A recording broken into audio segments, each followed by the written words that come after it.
Want to high-five a sea creature? Well, put your hand up for the Tasmanian red handfish. This fish doesn't swim like a fish. It walks. It uses its flipper-like hands to stroll around on the ocean floor. These bottom walkers are disturbed by swimmers and boats a lot. Some people even want to take them home as pets. I think it's better to just give them a wave and swim on by. The vampire squid. Its species name is Vampiroteuthis infernalis, which translates to vampire squid from hell. Oh yes, this vampire squid means to terrify everyone with its name, its dark red color, its spikes at the bottom, and the scary fact that it can basically turn itself inside out. The vampire squid loves putting on a good show, but it's as harmless as a kitten is to humans. It's as if Dracula scared the pants off you, but he didn't have blood-sucking fangs. The vampire squid feeds on food particles from plants and animal matter floating near the ocean's surface. Since they're not predators, they need good defensive strategies, and their vampiric look is designed to ward off large creatures who want to eat them. Turning themselves inside out is a defensive mechanism since the spiky areas in the inner skin are more intimidating. They also shoot out a substance that does not have color, but is packed with bioluminescent particles to distract predators. The vaquita. Going out on a boat off the coast of Mexico sounds like the perfect vacation. The sun, the blue water, the most endangered sea creature. Wait, what? The vaquita isn't dangerous, but don't expect it to stick around to say hello or sign any autographs. It's incredibly shy. This little cow, that's what it means in Spanish, is one tiny sea mammal. With those black markings around its eyes, it looks more like a sea panda to me. Seeing one should make you feel very special. They're on the brink of extinction, mostly because they got caught by accident in fishing nets. It's estimated that there's only 10 left in the wild. The blue dragon. This little creature looks like something out of a kid's fantasy movie. It's called the blue glaucus, casually referred to as the blue dragon or blue angel. It can be found in many places, the Atlantic, Pacific, and Indian Oceans. It's kind of a mollusk and it only grows to be about an inch long. What you think is the back is actually the mollusk's bright underbelly. It regularly floats on its back so that its blue colors help it camouflage with the water's waves. The blue dragon isn't just pretty, it's also smart. It usually feasts on Portuguese man-o'-wars, also known as Physalia physalis. The blue dragon stores their stinging cells for later use, in essence, stealing their defensive mechanisms. When the blue dragon is threatened, it releases those stinging cells it stored, directing them at an enemy to sting them with more power than the Portuguese man-o'-war would have been capable of. As they can store a huge amount of stinging cells, they can be a threat to humans. So, if you find one, don't pick it up. It's best to admire it from a distance. The barrel-eye fish. If you ever wanted to have Superman's X-ray vision, looking at the barrel-eye fish will make you feel like you gained that superpower at some point in your life without even realizing it. The barrel eye has a transparent head, so you can see how their eyes and brain look inside. This magnificent creature lives in the deep sea. This is the lowest level of the ocean, where strange creatures roam in near-freezing temperatures and constant darkness. They're exposed to water's pressure that's almost 1,000 times that of the surface. If the idea of the deep sea sends a shiver down your spine, stay tuned to learn about another of its creatures later on. The barrel-eye fish can be found in the Atlantic, Pacific, and Indian Oceans. You might be wondering, why oh why would a fish have a see-through head? And that would be a fair question. Since the species was discovered in 1939, it was believed that the fish's eyes were set to see straight ahead and couldn't move. So it was assumed that they had tunnel vision. Scientists Bruce Robinson and Kim Reisenbichler from the Monterey Bay Aquarium Research Institute recently discovered that the fish can move its eyes vertically to see through the top of its translucent head, thus noticing if there are predators or prey nearby. The transparent head also allows more light to enter so they can detect prey better. It's believed that the barrel-eye fish eats jellyfish and small fish species. If you dive in the ocean at night, you might be lucky enough to see how orange ball corallomorph blooms in the dark. But make sure to be quick because as soon as you turn on your flashlight to take a good look, it will retract its tubes back into itself. The Megalodon. The whale shark isn't the biggest shark known to humans. If the entire shark species were a kingdom, the prehistoric Megalodon would be the ruler of the sea. Megalodon roamed the ocean a long time ago. About 15.9 to 2.6 million years back between the early Miocene and late Pliocene eras. While they've long been extinct, people are still amazed to learn about these gigantic sea beasts. Megalodon could reach anywhere between 45 feet to 60 feet in length with jaws more than 6 feet wide. A fossil of a tooth that once belonged to a megalodon measured at 7 inches. Needless to say, I'm pretty stoked that these guys have long been extinct. But there's still some adventurers out there hoping to meet this monster one day. The Dumbo Octopus. This adorable creature, or creepy creature, or however you want to see it, is officially called Grimpoteuthis. More casually, it's referred to as the Dumbo octopus, named after the Disney character. Though Dumbo, the elephant, not the octopus, was teased for his big ears, it's highly unlikely that this adorable octopus gets teased by its water neighbors. They are the deepest living octopuses, living in the deep sea, and you know how scary that place is. They're only about 8 inches tall and spend their days hovering just above the seafloor eating snails, worms, and other food they find in the current or near ocean vents. There are nearly 17 species of Dumbo octopus, and they all have differences in height, color, and body parts. If you can't get enough strange animals, you'll be glad to learn that the deep sea has barely been explored by humans. So, keep an eye out. There are bound to be more fascinating animals discovered in the deep in the future. The sea angel. These creatures might look and sound pretty cute, but their diet is far from sunshine and lollipops. Their favorite food are sea butterflies. They lay mucus traps for them and wait in ambush. The squat anemone shrimp. This shrimp is tiny, only 0.5 inches. It's also known as a dancer shrimp because of its peculiar behavior. When agitated, it raises its bottom above its head and does a little dance. Divers also say it readily jumps on their hands and cleans them. The coconut crab. This guy may look pretty creepy, especially when the sun goes down. Mature coconut crabs are around 3 feet in length. Their preferred foods are coconuts, but they can also hunt down lizards and even large birds. The slender snipe eel.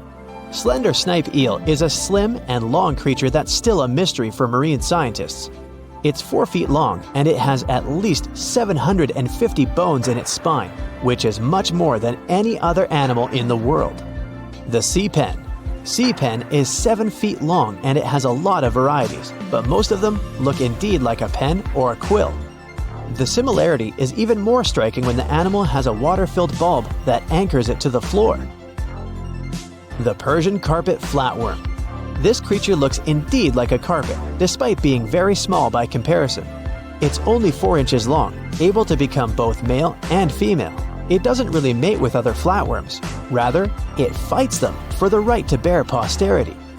The flamingo-tongued sea snails. Tourists love these extraordinary snails for their pretty colors, thinking it's a shell, but in fact, the shell is quite dull and hidden underneath colorful soft tissues.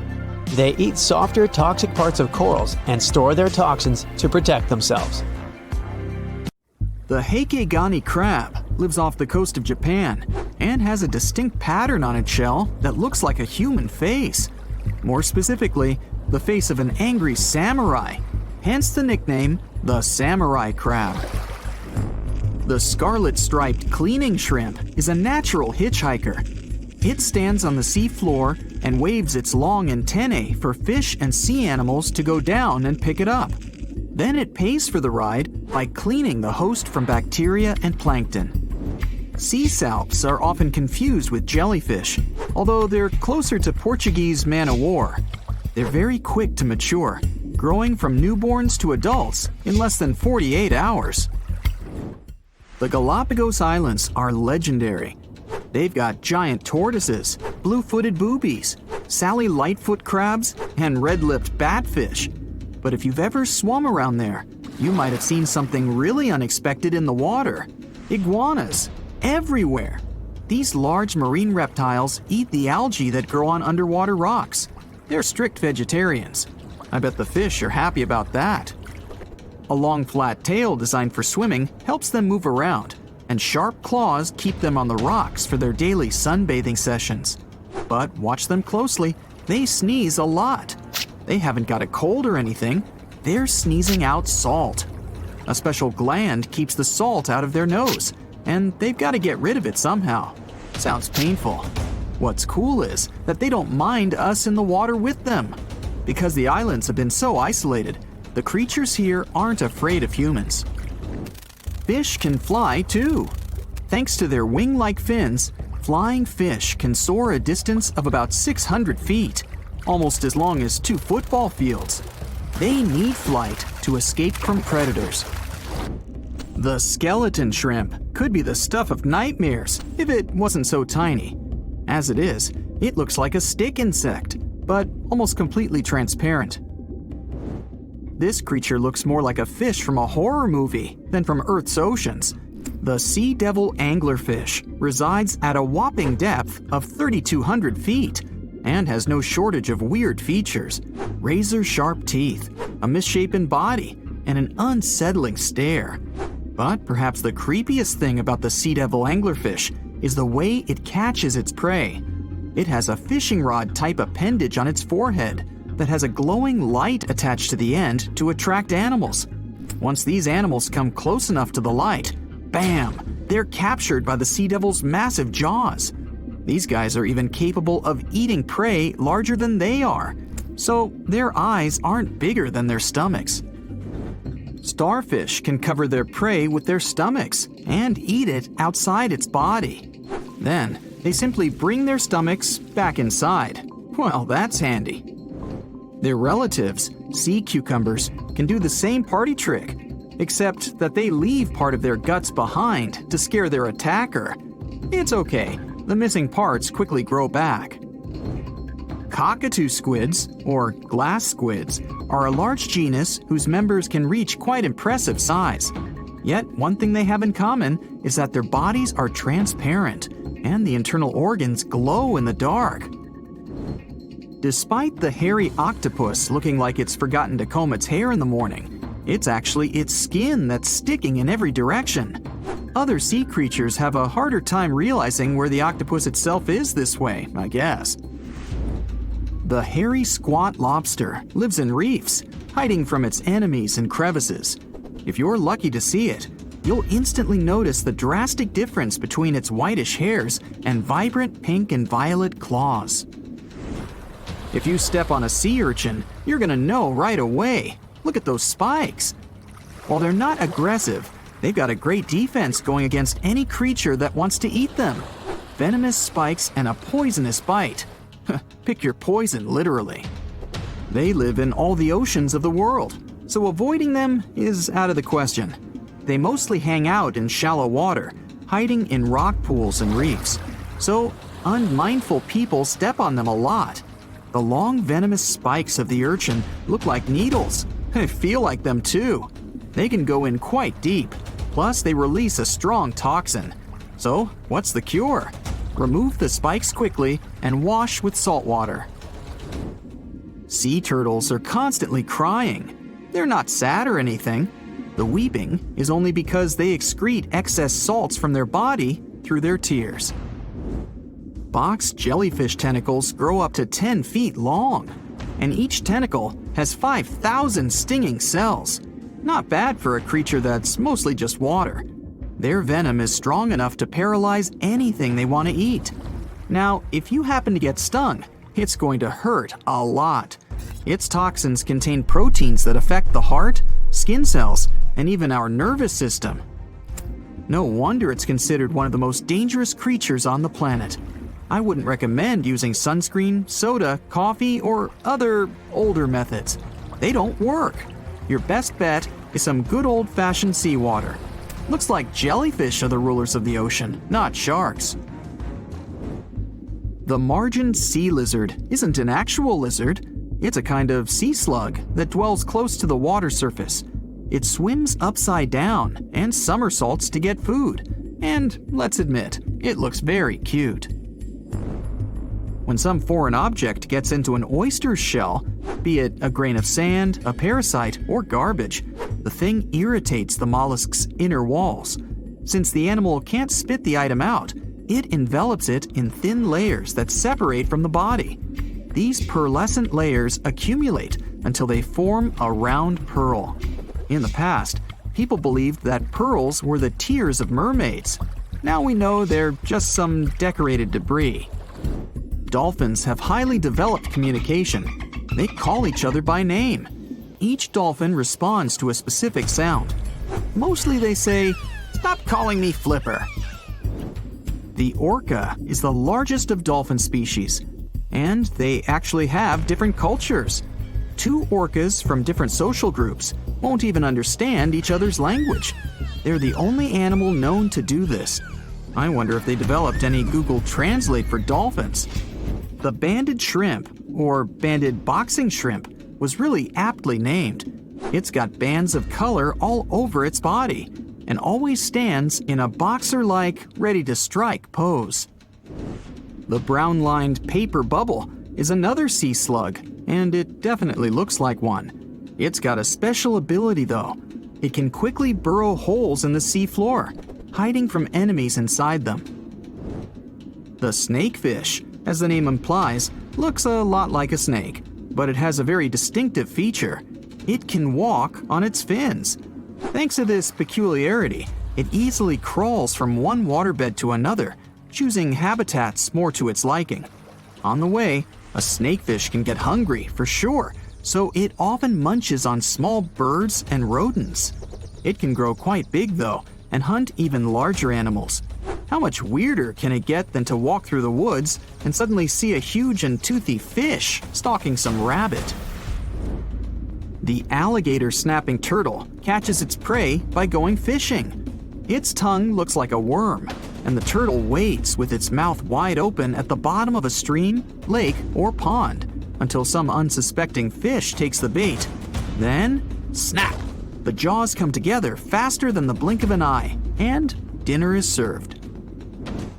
The mossy jellyfish is normally invisible in the dark abyss where it dwells, but when exposed to light, it will reflect it and shine beautifully. The black swallower might be small, but make no mistake, it could easily gulp down your favorite puppy.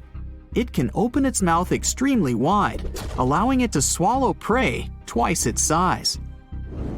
The African tigerfish will eat whatever it finds, and given its own size and that of its monstrous teeth, you can imagine it finds a lot of food. It mostly feeds on other fish, but when nutrition is scarce, it can jump out of the water and catch both insects and small birds right in the middle of the flight. It's not so big as to eat a human, of course, but the name should warn you that it can easily take a bite out of your arm or leg. Your brain controls your arms and legs, but with an octopus, each arm is actually kind of independent with its own special brain, held together by a bigger central brain, kind of like the conductor of an orchestra. The central brain sends higher-level signals to each arm, saying things like, "Move to the left, there's a crab behind the corner," or "Touch this silly human's foot, let's mess with him a little bit." No matter how smart their arms and legs might be, an octopus still needs to look after them all the time. You're out hiking along a highway surrounded by rainforest. There are no cars here, so all you hear is silence. The sky is thick with clouds. Now it starts raining heavily. As the first drops fall to the ground, you can hear a strange clicking-like sound coming from far away. The rainforest seems to have come to life. The bushes and tree branches are slightly trembling. It feels like an earthquake. At this moment, the red crabs start running out of the forest. It looks like a red blanket moving towards the road. This blanket consists of hundreds of millions of red crabs. This phenomenon occurs every year on Christmas Island in Australia. Crabs fill all the roads. It's impossible to move by car or foot at this time. It's like a huge stream of a river that demolishes everything in its path. About 100 million crabs are trying to achieve their main goal in life, to reach the shore alive. For most of their lives, red crabs hide in burrows, in deep crevices of rocks. They stay there for almost a whole year, eating fruits, berries, fallen leaves, and other organic things. They try to live in damp, dark places to keep their body moist. Then the dry season ends. In October or November, when the rainy season starts, the crabs come out of their houses and make a journey of several days. They are guided not only by the rain, they come out of their burrows at a certain phase of the moon. A little later, you'll find out why they need it. In several days, male and female crabs migrate to the coast of the Indian Ocean, and now they are finally in place. Here they produce their offspring. All males begin to dig deep burrows on the shore. In these holes, the females will hatch their eggs. When the male crabs finish their job and pits are ready, they go back to the rainforests. The females begin to hatch the eggs. It takes 12 to 13 days. Then the crabs take their eggs and bring them to the water. They reach the shore and release their eggs into the water. The phase of the moon now plays an important role. The moon creates an indirect tide, making it milder than usual. This helps to give the offspring a better chance of survival. The eggs of the red crabs have hatched, and small larvae move to the sea. Within a month, they go through several stages of development and take the form of a tiny transparent crab, similar to a shrimp. These tiny creatures are called megalopae. They accumulate in puddles near the shore in this shrimp form. There, they grow the first layer of shell and go deep into the land to look for a safe place. They grow up and wait for the rainy season to run back to the shore and produce offspring. To keep the crabs safe, people close roads in those places where migration occurs. Welcome to the French island of Réunion, located in the Indian Ocean, 430 miles east of Madagascar. The magnificent shore, a stunning coral reef, golden sands, and green jungle. For a long time, this island was considered one of the best places for surfing. But then, it turned into one of the most terrible and dangerous places on Earth, and sea creatures are to blame. Throughout the island, you can see signs saying that swimming and surfing outside the coral lagoon are prohibited. This island has become famous all over the world because of the frequent shark attacks. You can dive into the water near the island and immediately feel like prey. From afar, you notice several fins. They belong to some of the most aggressive and dangerous sharks in the world, bull sharks, and they are approaching you. In the beginning, it may seem they are slow, but they deliberately create the illusion of sluggishness to make the prey relax. At the right moment, they become agile and fast. They are called bull sharks because of their short, flat face, similar to a bull. Their bodies are strong and tough. These predators like to push their heads and hit their prey or other sharks with their noses. From the 80s to the present day, more than 50 shark attacks on humans have been recorded. During this time, the probability of a shark attack on a person has increased almost 23 times. Scientists still don't know the exact reason for these incidents. It's possible the number of sharks has increased, leading to a lack of food. Therefore, sharks eat anything and see people as lunch. Another theory says the water temperature has changed, and sharks feel comfortable swimming in this region. But the most interesting hypothesis is related to the volcano. Réunion is a volcanic island. Because of the ground fluctuations, large parts of the rockfall from the slope of the volcano end up in the ocean. This makes the water cloudy, and such conditions are ideal for marine predators. No, I'm not swimming there. The next island we're going to visit also looks peaceful, but is way more dangerous than Shark Island. We're moving to Brazil. The small green island is located 25 miles off the coast of this country. There are no people here. It seems completely uninhabited at first glance. However, you can see traces of modern humans, the old lighthouse. It's been abandoned for a long time. Sometimes the Coast Guard comes to the lighthouse to check if everything is okay and if there are no strangers on the island. People are forbidden to set foot in here for their own good. The only inhabitants of the island are snakes. This piece of land is home to about 4,000 species of these reptiles. They hang on trees and crawl on the ground. Snakes have no enemies in their home, and they feed only on birds that visit the island for recreation during a long flight. But the worst thing is, these snakes are some of the most venomous in the world. Oh boy!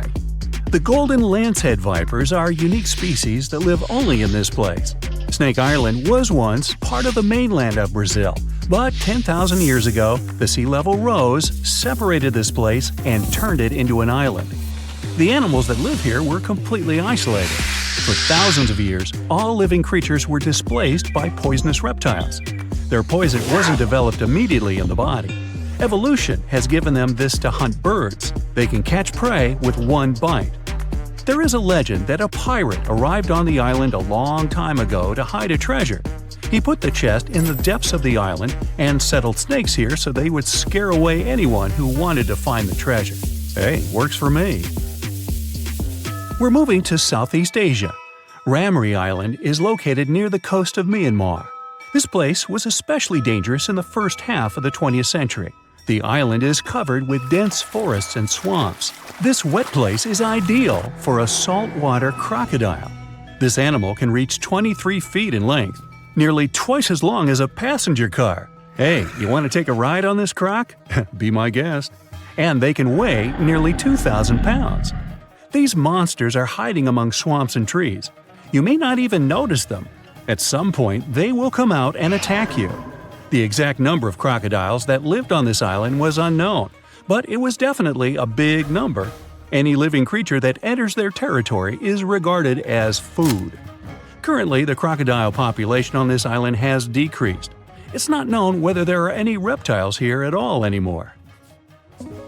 Let's finish our journey on an island where animals are happy to see you. The unofficial name of this place is Pig Beach. It's located in the Bahamas. The island is inhabited by cute pigs. They sunbathe on the beach, walk through the jungle, and ask for food from tourists. But the coolest thing is that they can all swim perfectly. You can stay in a hotel on a nearby island, rent a boat, and come to visit the pigs. It's not known exactly where the pigs came from. According to one of the legends, they survived a shipwreck and swam to the island. In addition to pigs, you can also meet cats and goats there. But most folks come to meet Porky and his friends. 70% of the surface of our planet is covered with water. Seas and oceans hide not only diverse inhabitants, but also traces of humanity. Thousands of sunken ships contain pieces of our centuries-old history. Let's look into these depths of the sea and find out what secrets they hide. So, imagine you dive into the seabed and find there…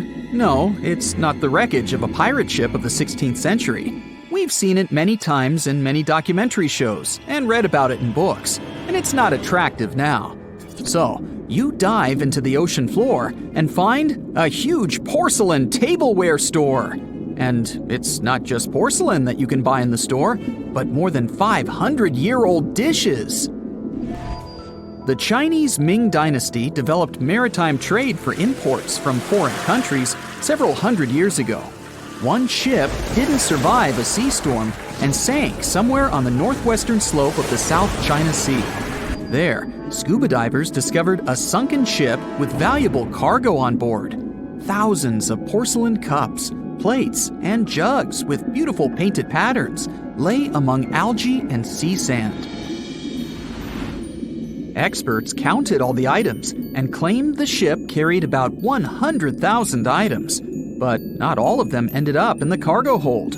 Valuable items were scattered over hundreds of thousands of square feet. A similar case occurred in the Mediterranean Sea. One guy was diving off the coast of Israel and accidentally discovered the oldest sunken sea cargo in the eastern Mediterranean. Pieces of marble sculptures and structures lay on the seabed among the wreckage. They were so ancient that they got covered with algae and became part of the underwater landscape. Another unusual find was discovered in the deep water ridge of the Pacific Ocean, north of the Hawaiian Islands, in one of the largest marine reserves in the world. A research vessel sailed along the seabed and discovered a road. Part of the bottom was covered with yellow brick tiles. It was also like the tile used to cover a swimming pool. The researchers conducted an expedition in this unknown place and posted videos online. They went down to a depth of about 1.8 miles and noticed a strange track on the bottom made of yellow bricks. One of the guys jokingly said that it was the road to Atlantis. In fact, the road led nowhere, and it wasn't made by humans. Nature created this unusual landscape. The place with stone tiles was at the bottom of the lake, located at the top of an underwater mountain. Perhaps once upon a time, it was a volcano. Magma heated the surface, and cracks appeared on the ground. The lines of cracks made the solid surface look like a brick road. Okay, how about something more mysterious? 20 years ago, a Norwegian research vessel discovered strange holes in the seabed in the middle of the Atlantic Ocean. Then, already in 2022, other researchers found something similar, but at the bottom of the Pacific Ocean. Scientists discovered about 200 holes in 3 different places at a depth of about 2 miles. The holes were arranged in several rows, and a tunnel was under each. But where did it lead? To find out, you first need to find out who made these holes. Scientists studied animals that live at such a depth under enormous pressure. Imagine the weight of several dozen elephants pressed on a small area the size of a palm. That's about the pressure exerted by water in these depths. But still, some marine life has been able to adapt to such conditions. Scientists have seen sea urchins and worms, and even some big fish, but none of them made these mysterious holes. They saw a strange creature with a white and pink-hued body inside one of the holes. It was an amphipod, one of the crustacean family's representatives. Scientists caught it and did a little research. This little crayfish was digging a tunnel with its long claws. It used it as a home to hide and shelter its offspring. Or the small crustacean was digging tunnels in search of food. There's a place in the ocean where many remnants of ships lie on the seabed. And not sailing ships, but the space ones. This place is located in the South Pacific Ocean and is called Point Nemo. This is the most remote place from land on our planet. The nearest island is over 1,000 miles away from here. There's only a boundless ocean and complete loneliness. You won't even meet fish and other marine life here. The place receives little nutrients from the world's oceans because undercurrent and wind almost don't reach this area. There are different microorganisms in Point Nemo, but it's not why we're here. The reason is fireballs that fall from the sky into the water sometimes. And they're not meteorites, but some pieces of space rockets, ships, or satellites that failed. Point Nemo is an ocean desert, so space debris can't harm anyone here. Even if some heavy object provokes a giant wave, it won't reach the nearest land as it will lose all power in the water. Some archaeologists believe the oldest city in the world is about 9,500 years old. But you won't find it on land because it lies on the seabed in the Gulf of Cambay off the coast of India. Scientists have found many ancient artifacts, such as sculptures, furniture, and other interior items. They analyzed a piece of wood found there and determined it was over 9,000 years old. Scientists are still trying to determine what kind of city it was and when it existed. Tutankhamun's tomb is a well-known archaeological find. But what do we know about the burial place of the most recent pharaoh of Egypt? Cleopatra's tomb may lie somewhere in the ancient city of Alexandria. But the problem is that this beautiful city is underwater. After about 1,600 years, it sank to the seabed because of floods and earthquakes, and its ruins were discovered in 1998. Scientists and builders plan to create underwater tunnels on its territory to turn the city into an underwater museum. You can meet an unusual natural phenomenon, barnacles, in the depths of the Arctic and the southern ocean of Antarctica. It looks like an icicle frozen in water, which attracts marine organisms to itself and freezes them. When salt flows out of cracks on the ocean floor, it freezes since its density is greater than the density of the surrounding water. Upon contact with fresh water, it turns into liquid ice and freezes.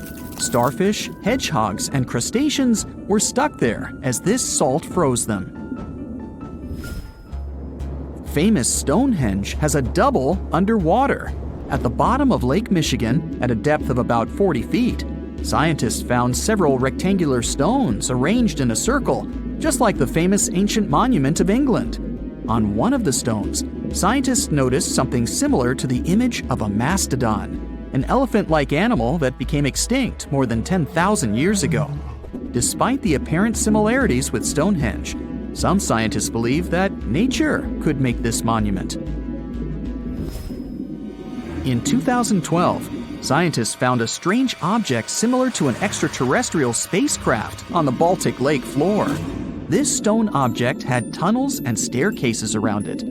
When the photo of the find hit the internet, many newspapers began to write that it was something from another planet.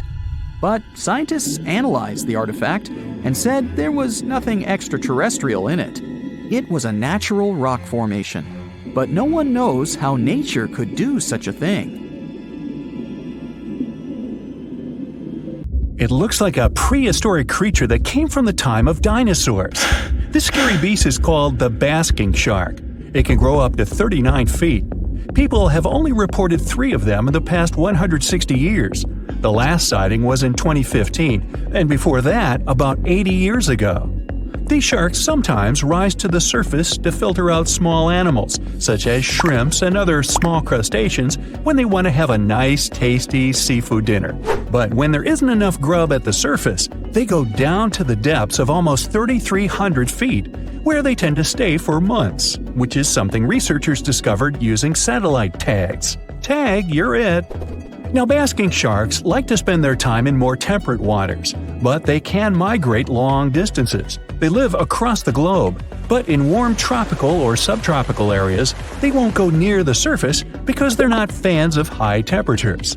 The lion's mane jellyfish is not that rare, but it's fascinating how large it is. It's the biggest among jellyfish species and the longest animal. Its total length can reach 120 feet.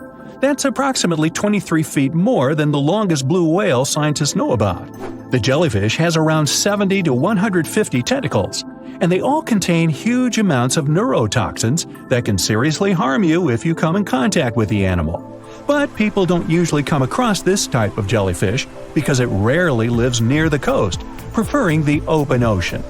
Generally, you can find the lion's mane jellyfish no deeper than 65 feet below the surface, where it dines on small fishes, zooplankton, and some other types of jellyfish. It uses its tentacles to catch its value male. Hey, you want fries with that? The giant phantom jelly comes out of the darkness and depths of the ocean's midnight zone. Its sun-hat-shaped bell reaches over 3 feet across. This bell trails 4 ribbon-like mouth arms that can be up to 33 feet long. This quite rare creature uses its mouth arms to catch unfortunate animals swimming around and not knowing what's coming for them. Giant phantom jelly propels itself through the water with periodic pulses coming from its orange head. It glows faintly and mysteriously in the pitch-black depths. It lives across the globe in all the oceans except for the Arctic. I'm guessing it's too cold. Because of its odd shape, people often call the oarfish the dragonfish or sea serpent. It's about 26 feet long, which makes it the longest bony fish we know about, and lives at depths of 3,300 feet. Oarfish spend most of their time in the deep, dark parts of the open ocean in tropical and subtropical areas. They almost never come to the surface, unless, invited. It's a ribbon-shaped and shiny silver creature with a long red dorsal fin and red oar-like pelvic fins. Its body has no scales and is very thin. The fish can grow to a length of about 30 feet and weigh 660 pounds. Oarfish have really big eyes that help them see better in their dark, scary surroundings. The frilled shark is definitely one of the gnarliest-looking marine animals out there. If you saw it somewhere, you'd probably think you went back to the age of dinosaurs. Yup, the frilled shark is a prehistoric creature because its roots go back 80 million years. This living fossil can grow to be 7 feet long. It got its name from its frilly gills. Even though frilled sharks have the shark part in their name, they swim similar to an eel in a distinctly serpentine way. Its mouth is terrifying. Similar to the maw of the great white shark, it has 300 trident-shaped teeth lined in 25 rows. Hey, come a little closer, huh? Researchers discovered this creature in the 19th century, but people rarely see it, and no wonder. It usually lives at depths of between 390 and 4,200 feet. Most of the time, the frilled shark feeds on squid, swallowing them whole. Its long jaws allowed the frilled shark to gape extra wide and swallow animals half as long as its entire body. Goblin sharks are very rare. Researchers have spotted fewer than 50 of them in more than 120 years. But maybe that's for the best, since we're talking about a pretty scary fella with a narrow snout and sharp teeth. It's also capable of thrusting its entire jaw outward when it wants to catch something. Sounds familiar. As it's lurking through the dark depths of the ocean, a goblin shark sees a small squid that looks quite yummy. The dangerous animal inches toward the squid. When the poor creature notices the predator, it tries to dart away, but it's too late. The shark has already thrust its jaw the whole 3 inches out of its mouth. This jaw is connected to the flaps of skin the shark can unfold. This helps a lot because the goblin shark is a sluggish animal, so it's pretty hard for it to chase its food. After finishing its lunch, the goblin shark puts its jaw back in its mouth and swims away as if nothing's happened. Goblin sharks mostly live at the bottom of the ocean. Like many other shark species, they prefer swimming alone. Here's a silver-colored creature with very rough skin. That's the ocean sunfish, with a total length of almost 11 feet. Its other name is mola. The ocean sunfish is the heaviest of all bony fish out there. People sometimes call it a swimming head because of its bizarre appearance. These creatures have such a weird shape because they're born with a back fin that never actually grows. It just folds into itself as the animal matures and creates a rounded rudder. The sunfish is a bit clumsy. It moves with the help of its mighty fins that allow the animal to swim on its side. This marine inhabitant is a solitary creature. It mostly feeds on zooplankton and jellyfish. The spotted wobbegong is one of the world's rarest sharks. It grows to be more than 10 feet long. It may not look as terrifying as some of its shark relatives, but it's pretty good at catching unsuspecting animals swimming past, mostly during the night. The animal has a spiracle, which is why it can breathe while staying still at the bottom of the ocean. It's motionless most of the time, which is why you can barely notice it. Its flat body and large pelvic and pectoral fins blend in with the underwater terrain. That's why they're so good at hiding. This ability helps when these sharks want to protect themselves too. Wobbegong means carpet shark. They usually live close to the ocean floor in coral reefs, on sandy bottoms, and under piers. People have even spotted the shark in the water that is barely deep enough to cover its flattened body. Now, blobfish lack teeth and bones, so they can't actively hunt. Since they don't have much muscle mass, they can barely move around. Hey, I had a roommate like that once. They get their energy from animals they scoop up from the seafloor. They also know how to conserve this energy. That's how it usually goes with deep-sea creatures. They don't have as much food as those animals that swim closer to the surface. Instead, they have special body mechanisms that allow them to save energy for the times when they don't have much to eat. Pressure at the depths where the blobfish lives is 120 times as high as that at the surface. That's why the bizarre creature looks like a weird gelatinous mass only when you bring it up to the surface. The pressure here is not strong enough to keep its body together. Hey, breaking up is hard to do. The white margin stargazer could compete with the blobfish for the title of the ugliest animal in the sea, don't you think? Now, this animal has eyes on the top of its head, together with an upward-facing mouth which the creature uses to hide itself in the sand. That's where it spends most of its time, with only its eyes protruding from the sand. It chills this way until some small animal passes by. It can lunge at its target incredibly quickly, literally within milliseconds. This creates a vacuum in the water that pulls in a crab, fish, or some other small, unfortunate animal. Another tactic involves venom. This fish has a venomous spine in its shoulder blade that helps with catching other animals and defending itself against enemies. Even though it's not related to the electric eel, the white margin stargazer can generate an electric shock as powerful as 50 volts. Ow! Hold on to your hat, my friend. These internet users came across some hauntingly spooky stuff IRL, but I'm guessing you'll want to stay away even from these pics. Picture this. You're boarded and ready for takeoff in a huge Boeing jet. It's your first time on an airplane. You were scared, but people kept telling you it was safe. You've convinced yourself it would be all right when the pilot comes on the speaker with some disturbing news. Good morning, folks. Our flight has been canceled for safety reasons. It appears that a cloud of bees is hovering close to one of our wings, and we'll have to remove them before takeoff. I have to say, this is a first. I have to say, I'd like to get off, please. Now let's say you always take the long way to work. It's one of your favorite bits of the day because you can enjoy a peaceful walk surrounded by beautiful scenery. You're passing across a muddy pond area, like you normally do, when something strange catches your attention. What on earth could that be, you ask yourself? Apparently, it's a colony of reddish worms, just casually existing. I think my stomach just turned a little. Have you ever backpacked anywhere around the world? If you have, then you were probably worried about one thing and one thing only – bed bugs. Getting into a new hostel, the typical routine is to check your mattresses. The worst thing is to sleep in a bed filled with these little creatures and then have to wash all your clothing the next morning just so you won't pass this around to other establishments. If you ask me, this appears like a bed bug and sci-fi beetle had a fight in this person's bed and this is what was left. Well, jokes aside, it reminds me of the remains of some bug. Which bug? I have no idea. I'd tell this woman and all hostel owners to use some kind of mattress protector, just so that backpackers all over the world can stop sweating so much over these tiny creatures.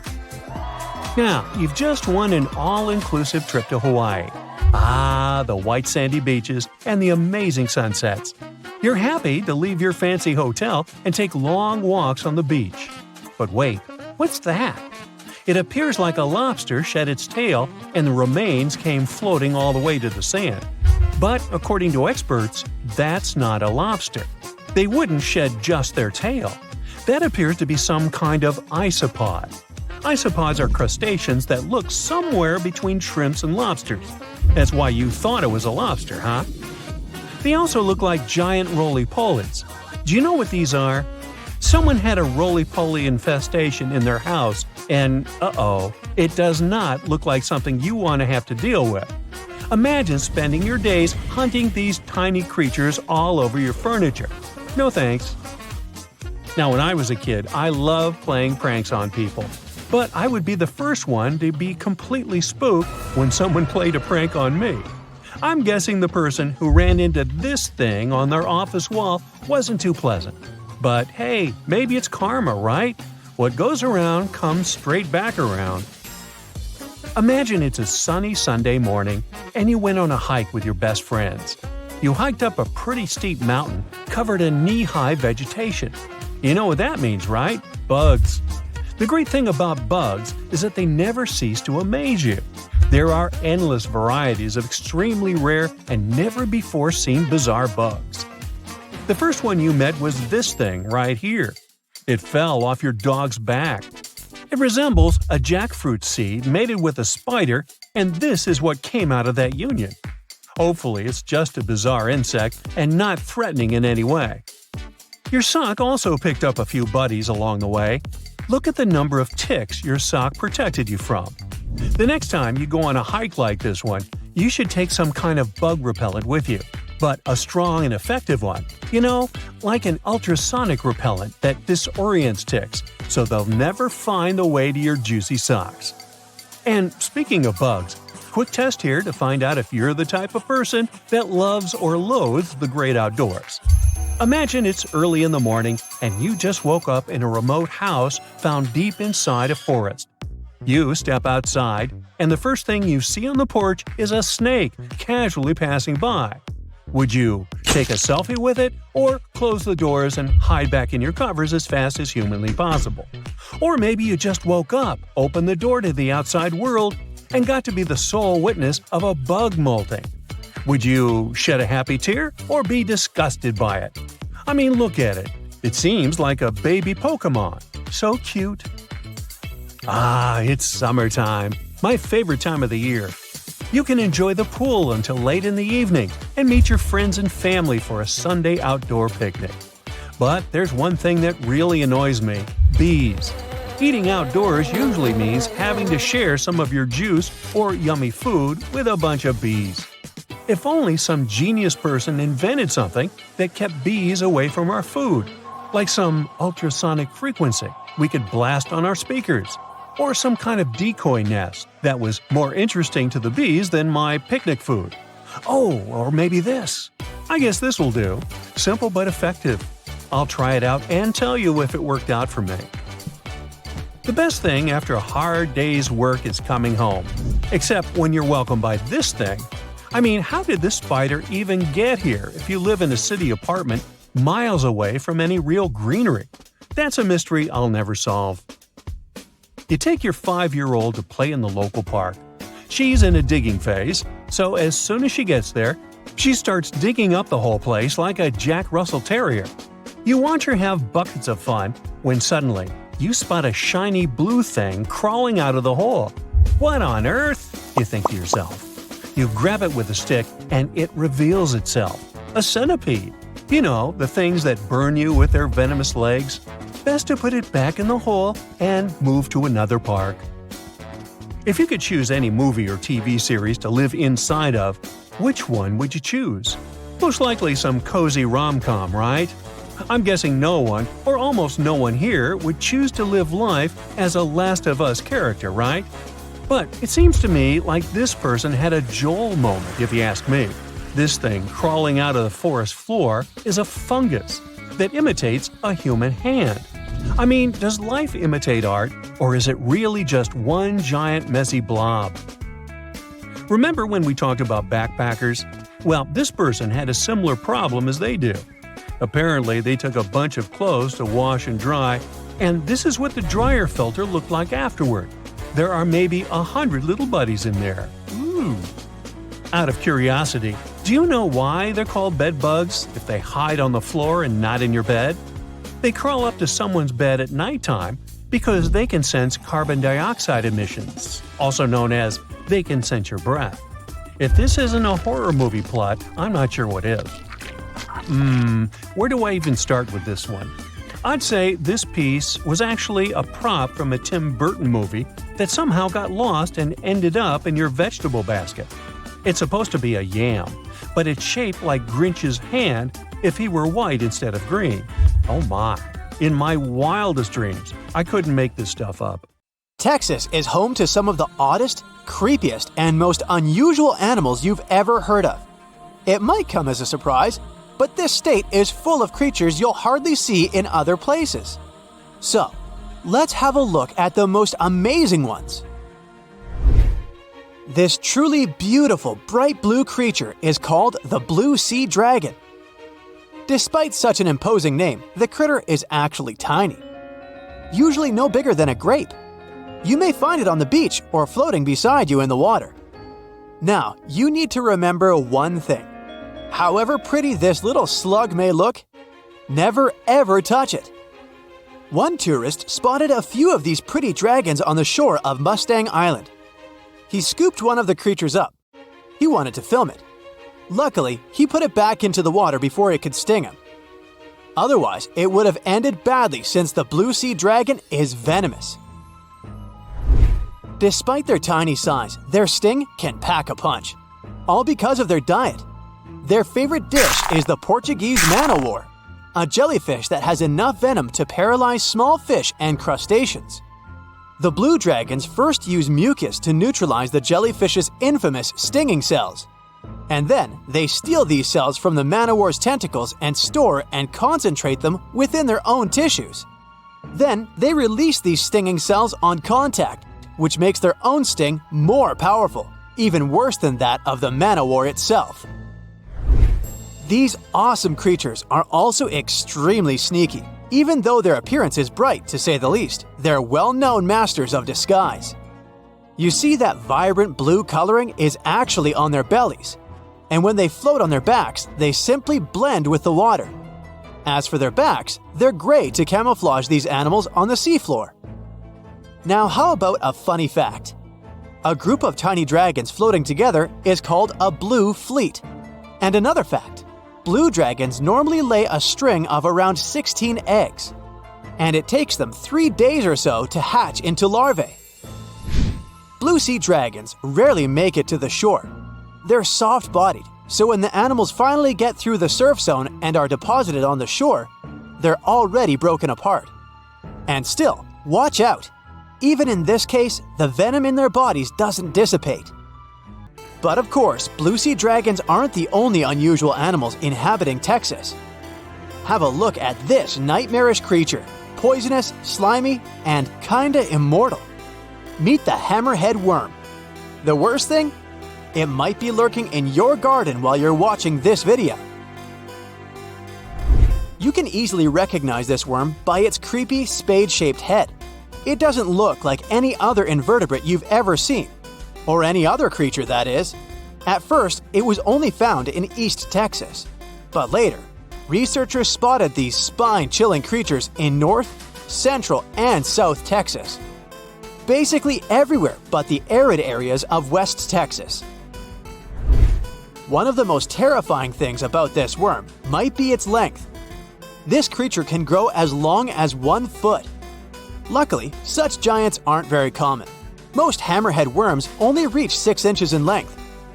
You can come across 2 species of these worms in Texas, and both of them will have a dark stripe down the middle. The larger of these 2 species munches on earthworms, which is actually a big problem. You might know that earthworms play an important role in keeping the soil rich in minerals and overall healthy. If earthworms disappear, plants in such areas won't be getting the nutrients they need. Even for humans and pets, meeting a hammerhead worm isn't the most pleasant experience either.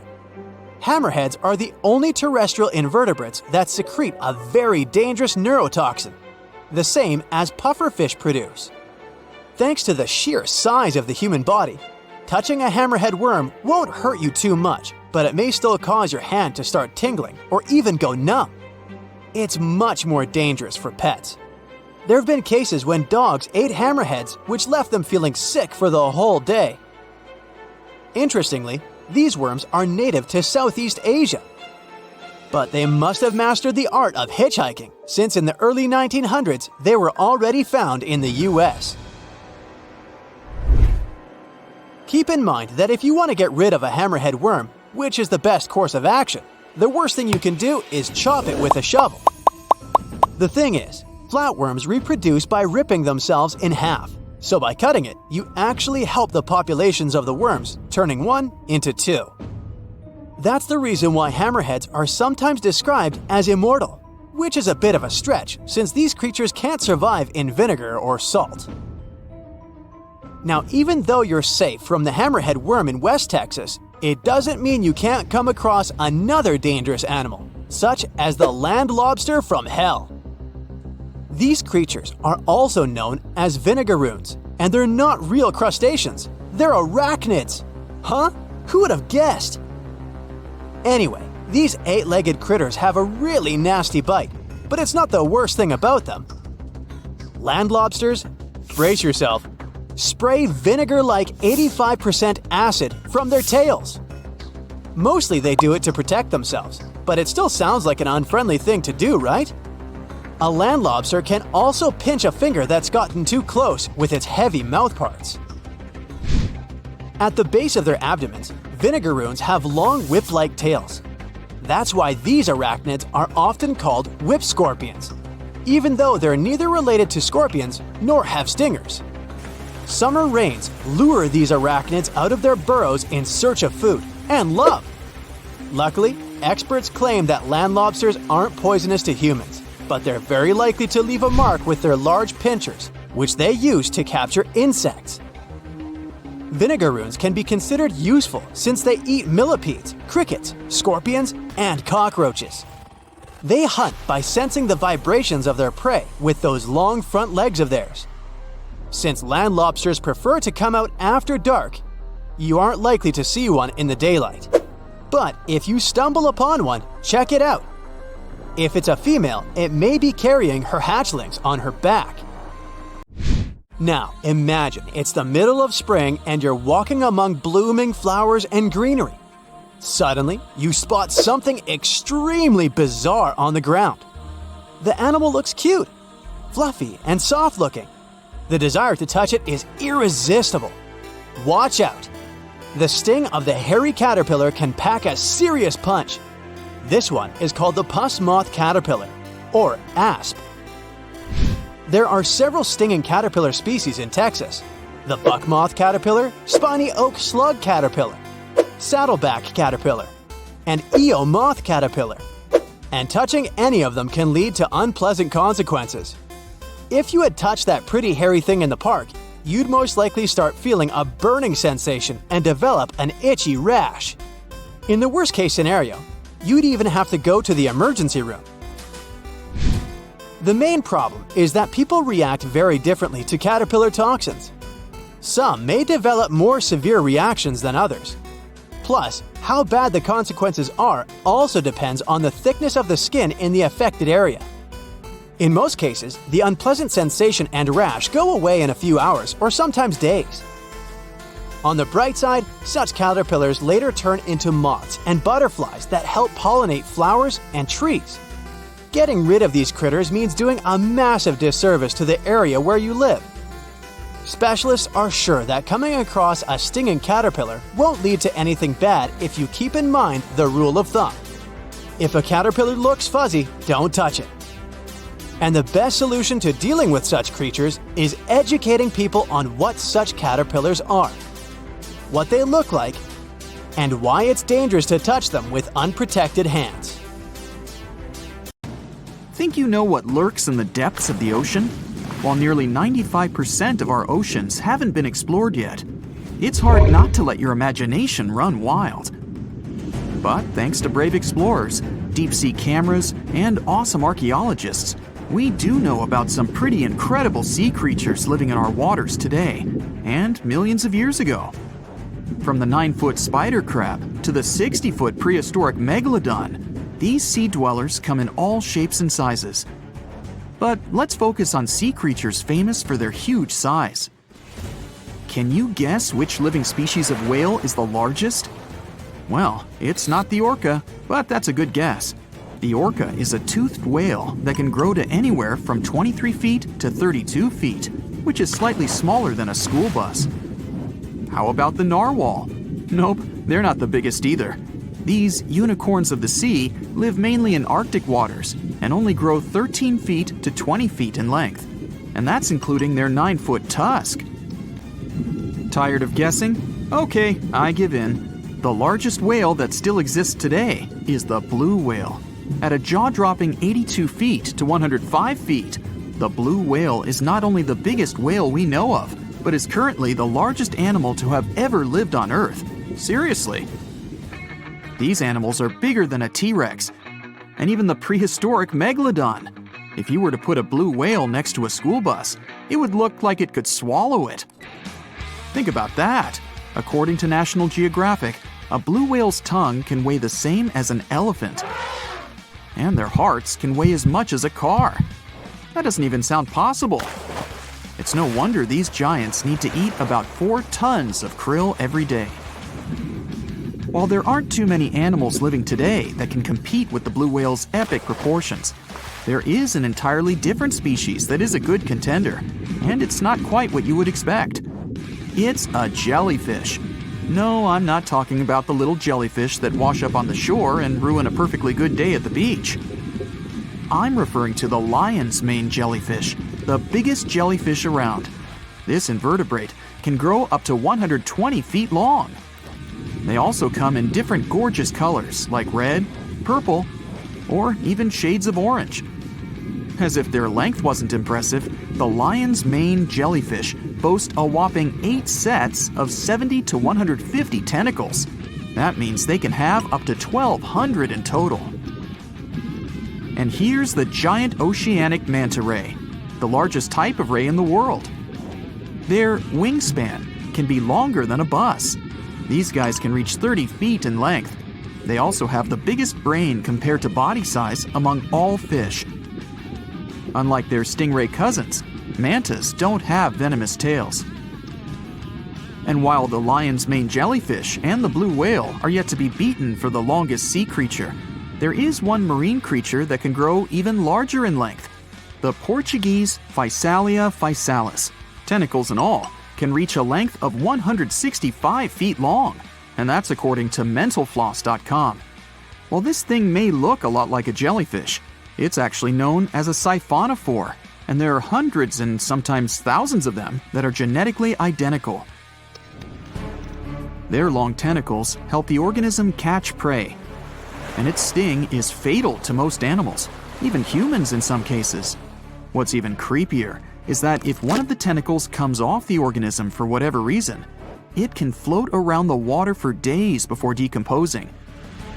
Even if it's detached, this tentacle can still sting you. But don't go running out of the ocean just yet. Your chances of being hurt by a Portuguese Physalia physalis sting are pretty slim. However, if you do get stung, the side effects aren't pretty, with welts, stomach cramps, an elevated heart rate, and an upset stomach. While you don't want to go anywhere near these long creatures, they sure are pretty to look at. Check out all those colors. The Shastasaurus is the biggest marine reptile that has ever existed. These predators lived during the late Triassic period, about 210 million years ago. These amazing giants could reach lengths of up to 69 feet and weighed more than 75 tons. This made the Shastasaurus as heavy as a blue whale. And if you could stand this creature up vertically, it'd be as tall as a 7-story building. Despite appearances, the Shastasaurus was actually pretty slim for its size. Its ribcage was only 6 feet across. You'd think that this big guy was chowing down on other dinosaurs, but that's not the case at all. This reptile survived on a diet that consisted of small fish and cephalopods, like octopuses and squids. The Albertonectes is a bright representative of the plesiosaur family, meaning that this marine reptile had a small head on an incredibly long neck and large flipper-like limbs that helped it move through the water. These creatures occupied the seas around North America 76 to 70 million years ago. The length of this sea monster could reach 38 feet, with its neck taking up 23 feet of that length. Its neck was a true record breaker. It had a whopping 76 bones in it. No other animal known to humankind has had so many vertebrae in its neck. Scientists aren't sure why they needed such a lengthy neck. They might have used it to collect shellfish off the seabed, or perhaps it helped them capture their main prey, fish and squids. This aquatic reptile also had gastroliths in its stomachs. Some of them were as big as 5.5 inches in diameter. The Tylosaurus belonged to the Mosasaur family.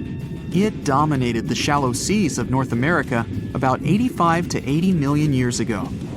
This was an enormous predator, with the biggest representatives reaching 45 feet in length. It had a narrow hydrodynamic body with a blunt, powerful head that the animal used to ram and stun its prey. Its body was equipped with agile flippers and a long tail decorated with a maneuverable fin.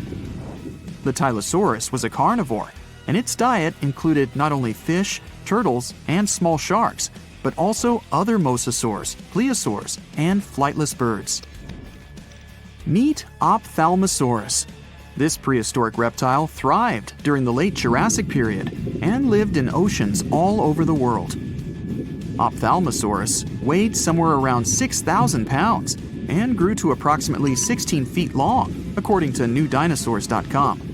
That's about the same length as the beluga whale that exists today. It's too bad these guys went extinct before we had a chance to see them ourselves, as their cartoonish wide eyes and dolphin-like features are pretty darn cute. Of course, the Ophthalmosaurus evolved over time to become ophthalmologists, or eye doctors that we know today. No, that's just a lie. Just testing you. The Mosasaurus is a truly gigantic predator that dominated the seas all over the world about 66 million years ago. According to fossil evidence, some specimens could be more than 50 feet in length. This fact makes the Mosasaurus the biggest marine carnivore of its time. One of the most terrifying things about this creature was its crocodile-like head, decorated with literally hundreds of razor-sharp teeth, neatly organized in 2 rows on both jaws. The thing is that it was pretty challenging for the Mosasaurus to grab its prey in the water. That's why it had all these teeth, plus something special: pterygoid teeth anchored to the bones on the roof of its mouth. This made hunting and holding onto its prey much easier. The Styxosaurus belonged to the plesiosaur family and lived during the late Cretaceous period, around 85 to 70 million years ago. Upon first glance at this dinosaur, you might mistake it for a sea snake, and it'd be an honest mistake. Now prepare yourself for some weird stuff. We're going to dive into the fascinating world of sea cucumbers, the squishy detritivores that are nature's very own recyclers. These exotic marine creatures might not be everyone's first choice for a pet, but trust me, they've got some unique talents that are worth talking about. Sea cucumbers are colorful little creatures with a digestive tract that's basically just a hole at either end. Their bodies are fat and squishy, covered in leathery skin. And guess what? They breathe through their butts. These amazing creatures have found a way to make the most out of every part of their body, few as they are. Now, you might be wondering what sea cucumbers do with their unique set of skills. Well, they play a crucial role in cleaning our planet's waters. They munch on all the debris found on the seabed and break it down internally, removing all the bad stuff in the process. It's like having little vacuums cleaning up the ocean floor. Believe it or not, sea cucumbers are in high demand in the kitchen too. They're harvested and traded in many countries. The Asian market, in particular, absolutely loves them. You can find them being sold cooked and dried under all sorts of fancy names.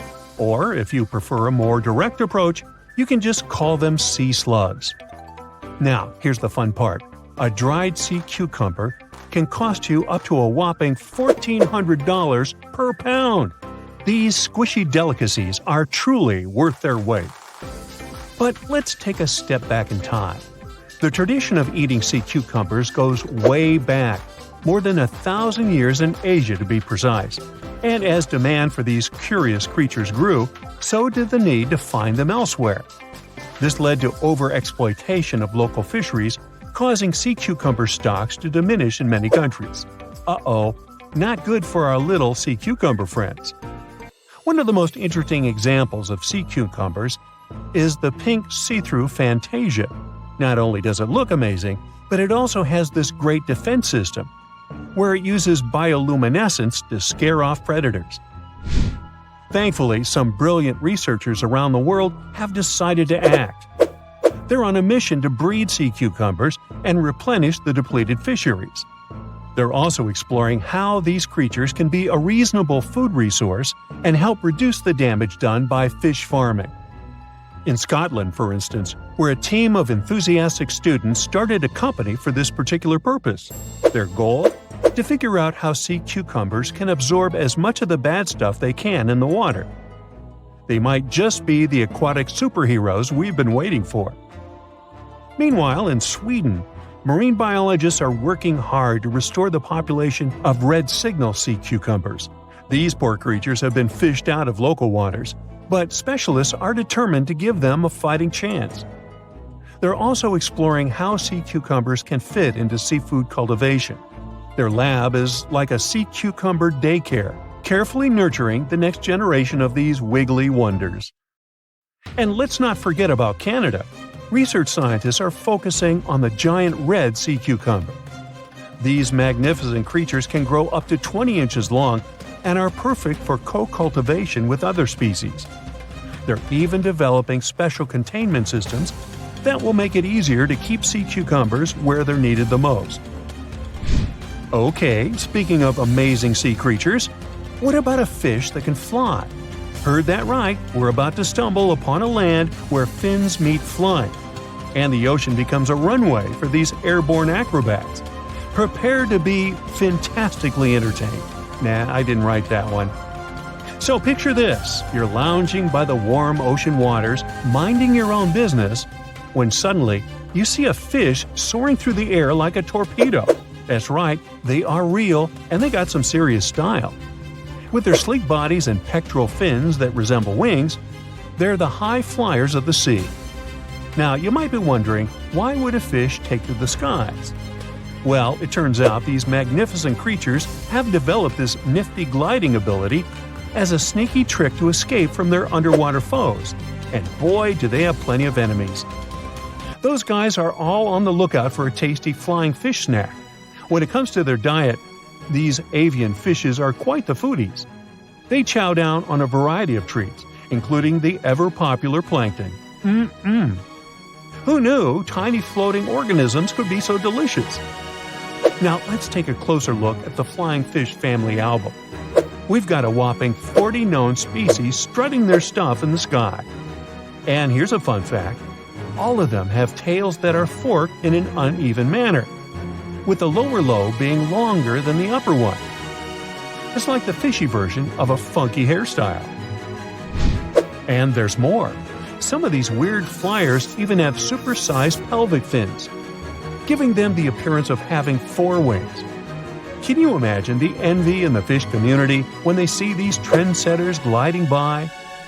Okay, now let's get to the nitty-gritty of their airborne adventures. The flying fish takeoff is a sight to behold. First, they gather some serious speed underwater, reaching a zippy 37 miles per hour. That's faster than some highway speed limits. Then, like a rocket ready for blastoff, they angle themselves upward and break the ocean surface, ready to take flight. But they don't stop there. These thrill seekers can reach heights of over 4 feet in the air. Can you imagine the view from up there? They glide through the sky, covering long distances. That's like the fishy equivalent of a marathon. And here's the best part. When they approach the water again, they can flap their tails and continue their flight without fully returning to the depths. These fishy flyers are also all about the nightlife. Just like partygoers flock to a glittering disco ball, flying fish are attracted to light. Crafty fishermen take advantage of this by setting up canoes with just the right amount of water to keep the fish comfy but prevent them from escaping. Then they add a luring light to the scene, and before you know it, flying fish are caught left and right, supplying a bountiful catch for those lucky fishermen. Don't worry though, these flying fish aren't on the endangered species list. Not yet, at least. The next time you find yourself by the ocean, keep an eye out for these marvelous creatures. You never know when you'll see a flying fish extravaganza. Our next adventure takes us into the quirky world of underwater romance. Picture this. A scene that looks like someone doing the tango with their lunch. Wait, what? No, it's not a throwing up contest, I promise. We're diving headfirst into the jaw-dropping, pun intended, mating ritual of the jawfish. These curious creatures call the coral reefs of the Caribbean Sea and the Western Atlantic home. And boy, do they know how to make a spectacle of themselves. Forget about pickup lines or fancy gestures. These jawfish rely on their unique jaw-based moves to pursue their potential partners. It's like a dance-off, but with their mouths. Not only are these fishy fellas skilled in the art of sand scooping, but they also double as diligent parents. Talk about alliteration. Talk about multitasking.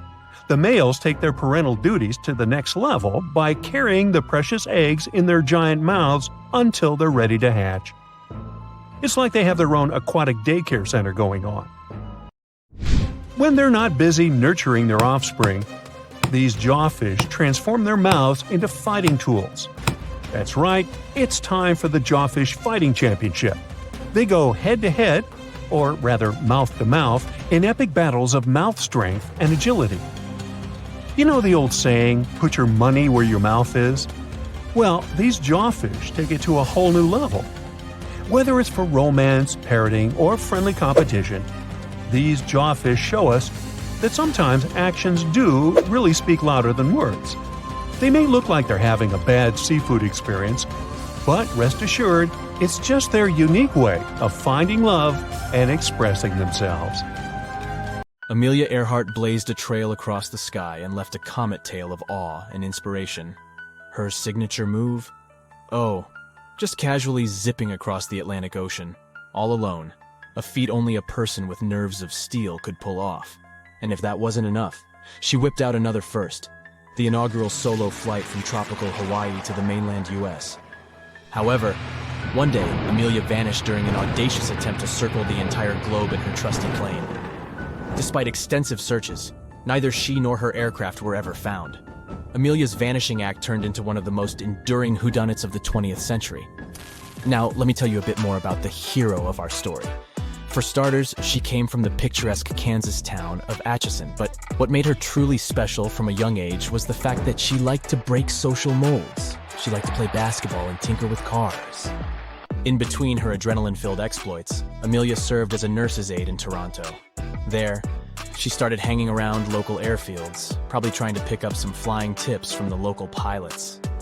Returning to the US, Amelia dipped her toes in pre-med at Columbia University, but traded her textbooks for a pilot's jacket after a thrilling airplane ride with a veteran pilot in 1920. That was the hook. Amelia became irreversibly smitten with the sky. Learning to fly was no small feat, but Amelia was up for the challenge. She enrolled for flying lessons soon after. To fund her high-flying dreams, Amelia got down to earth, slogging away as an administrative clerk in the city of Los Angeles. After scrimping and saving, she finally bought her own set of wings, a bright yellow plane, which she lovingly dubbed the Canary. After her flight test in 1921, she managed to snatch her first flight exhibition, wowing the crowds in Pasadena, California. When it came to setting records, Amelia was a master. She flew solo at amazing heights, a feat no woman had achieved before at that time. Next, she made a solo transatlantic flight, making landfall in a cow field in Northern Ireland. Despite her individual success, Amelia wasn't one to hog the limelight. She actively worked to bring more women into aviation. For this, she co-founded an organization dedicated to the promotion of female pilots. Today, this group still champions women in aviation across 44 countries. By 1937, Amelia was itching for another adventure. She planned a spectacular eastbound flight around the world, aiming to be the first pilot to pull off this celestial showstopper. Taking off from Oakland, California, she aimed to encircle the globe like a hawk circling its prey. This time she had a sidekick, a navigator named Fred Noonan. The duo blazed a trail from Miami to South America, across the Atlantic to Africa, then to India and Southeast Asia. A tragedy struck. Amelia and Fred never made it to one of their refueling stops at Howland Island. Their last radio contact with the U.S. Coast Guard was enigmatic, to say the least. After U.S. officials greenlit a massive search, the world waited. Sadly, after 2 weeks of suspense, Amelia and Fred were declared lost at sea. Ever since, countless theories have bubbled up about their fate. The official verdict is that the pair were lost in the Pacific Ocean. This theory suggests they finished up all their fuel while searching for Howland Island and plunged into the vast ocean. Over the years, various well-equipped expeditions have tried to locate the wreckage near Howland, but alas, the ocean isn't spilling the beans. There's another intriguing theory, the Gardner Island hypothesis. Some folks reckon Amelia and Fred landed on Gardner Island, now named Nikumaroro, in the Republic of Kiribati, which was a long distance off their course.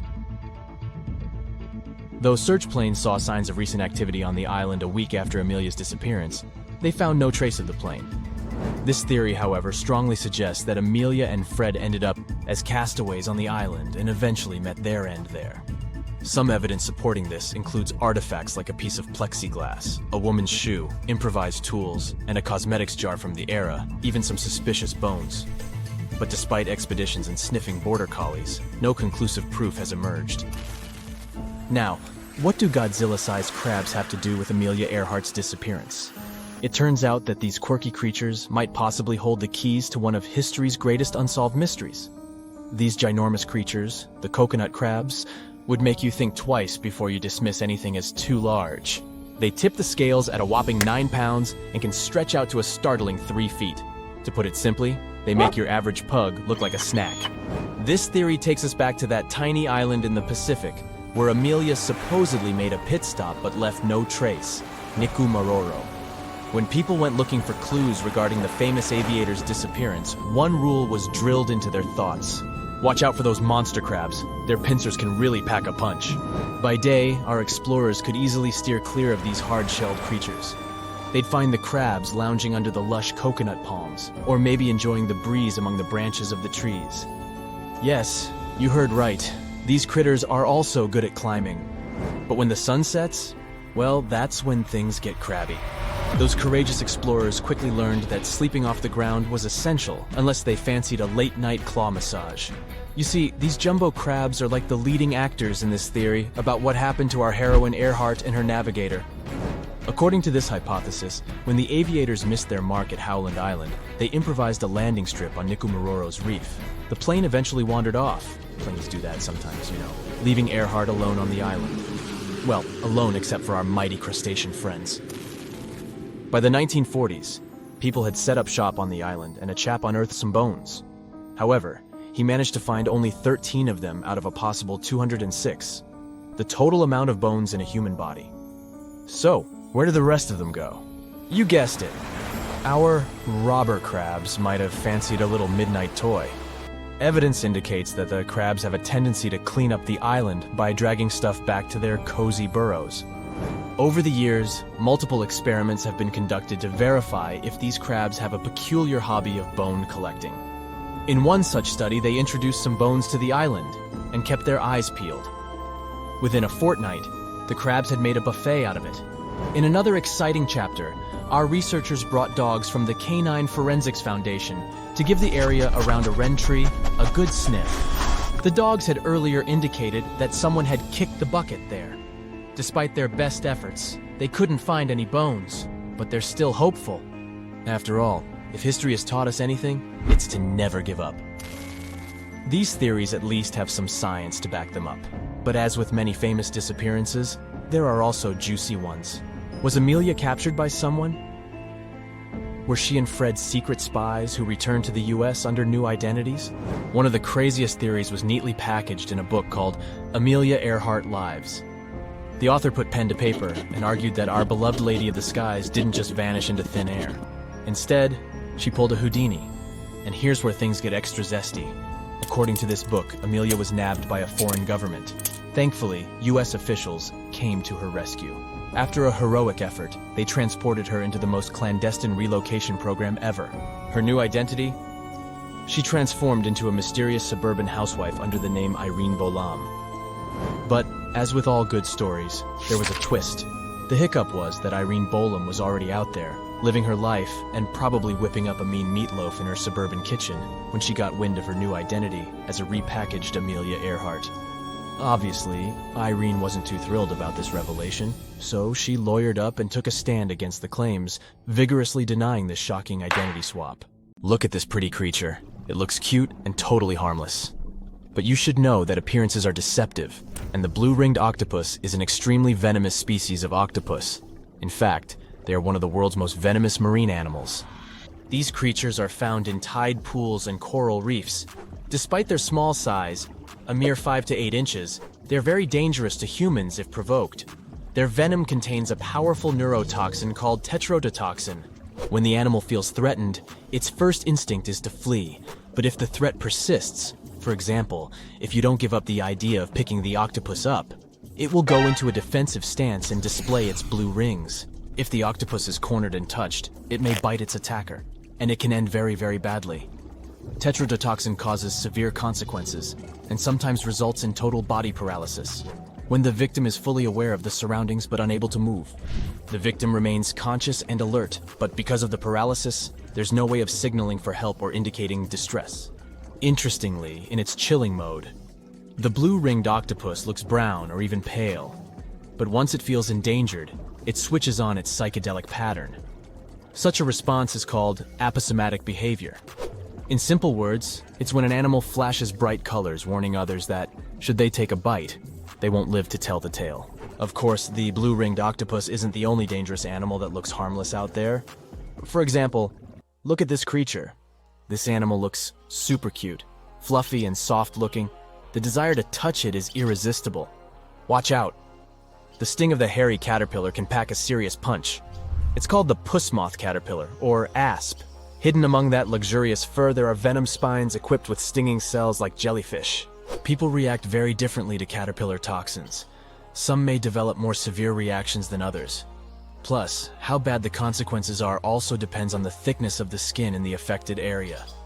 In most cases, the unpleasant sensations and rash go away in a few hours or sometimes days.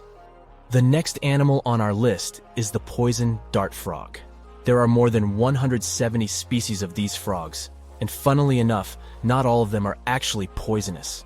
Those which are secret, extremely dangerous toxins through their skin. On the bright side, the frogs never use these toxins for hunting or attacking. They only have them for self-defense. Experts aren't sure, but they suppose that the frog's ability to produce these toxins might come from a diet rich in toxin-containing animals, for example, centipedes or ants. Indigenous peoples in Central and South America have been known to rub their arrows and darts on the frogs in order to give them a poison tip. The main thing you need to keep in mind: if you touch a poison dart frog, seek assistance immediately. Especially if you've come across the golden poison dart frog, it's the most toxic one. The flamboyant cuttlefish is the only known venomous cuttlefish species. This creature has incredibly poisonous muscle tissue, despite its tiny 2 to 3 inches at most frame. Watch out for a dark brown underwater animal with 2 tentacles and 8 arms. It's also likely to have purple and yellow around its arms. Anyway, your best bet is to avoid biting into one of these intriguing creatures, and you'll most likely be safe. Predatory cone snails are very slow animals. This is the main reason why they have no means to capture their prey mechanically. I mean, they can't really grasp another animal or bite it. Instead, the cone snail has evolved potent venom that helps it survive. Probably the coolest thing about these creatures is that among almost 1,000 species, there's no overlap in the toxins produced by each of them. Even though cone snails don't have fangs, they have a venom-covered harpoon they use to sting their prey. There's a tube-like structure at the end of a venom bulb, and a modified tooth can shoot out of the tube at a mind-boggling speed of 400 miles per hour. So being slowpokes doesn't actually bother cone snails. And since the venom is unique to certain species, some of them can deliver a minor sting, while others might cause serious harm to your health. For example, this reef-dwelling little fella unleashes a harpoon-like tooth to sting its prey, and there is no known cure for its venom. When you think of pufferfish, you probably imagine a bloated-looking creature with impressive 360-degree quills. But beneath those funny spikes, there is a vicious creature. And the most dangerous part of this creature is its poison, which is considered to be one of, if not the, most dangerous and potent in the world. The good news is that you won't get poisoned unless you eat the fish. So maybe better stick to the California roll. Now look at this insect and try to never approach it. It's the Japanese giant hornet. This monstrously sized creature, which can grow to be almost 2 inches long, is known to be highly aggressive. Its impressive stinger packs enough venom to make the sting very, and I mean it, painful. Some people don't survive being stung by this insect. Even though the venom isn't the most potent, the large size of the creature makes the dose too big. And if it's not one but several hornets attacking you, well, the consequences are likely to be dramatic. The giant hornet isn't necessarily unfriendly toward people or other animals, but it will sting if you provoke it. This truly beautiful bright blue creature is called the blue sea dragon. Despite such an imposing name, the critter is actually tiny, usually no bigger than a grape. You may find it on the beach or floating beside you in the water. Now, you need to remember one thing. However pretty this little slug may look, never ever touch it.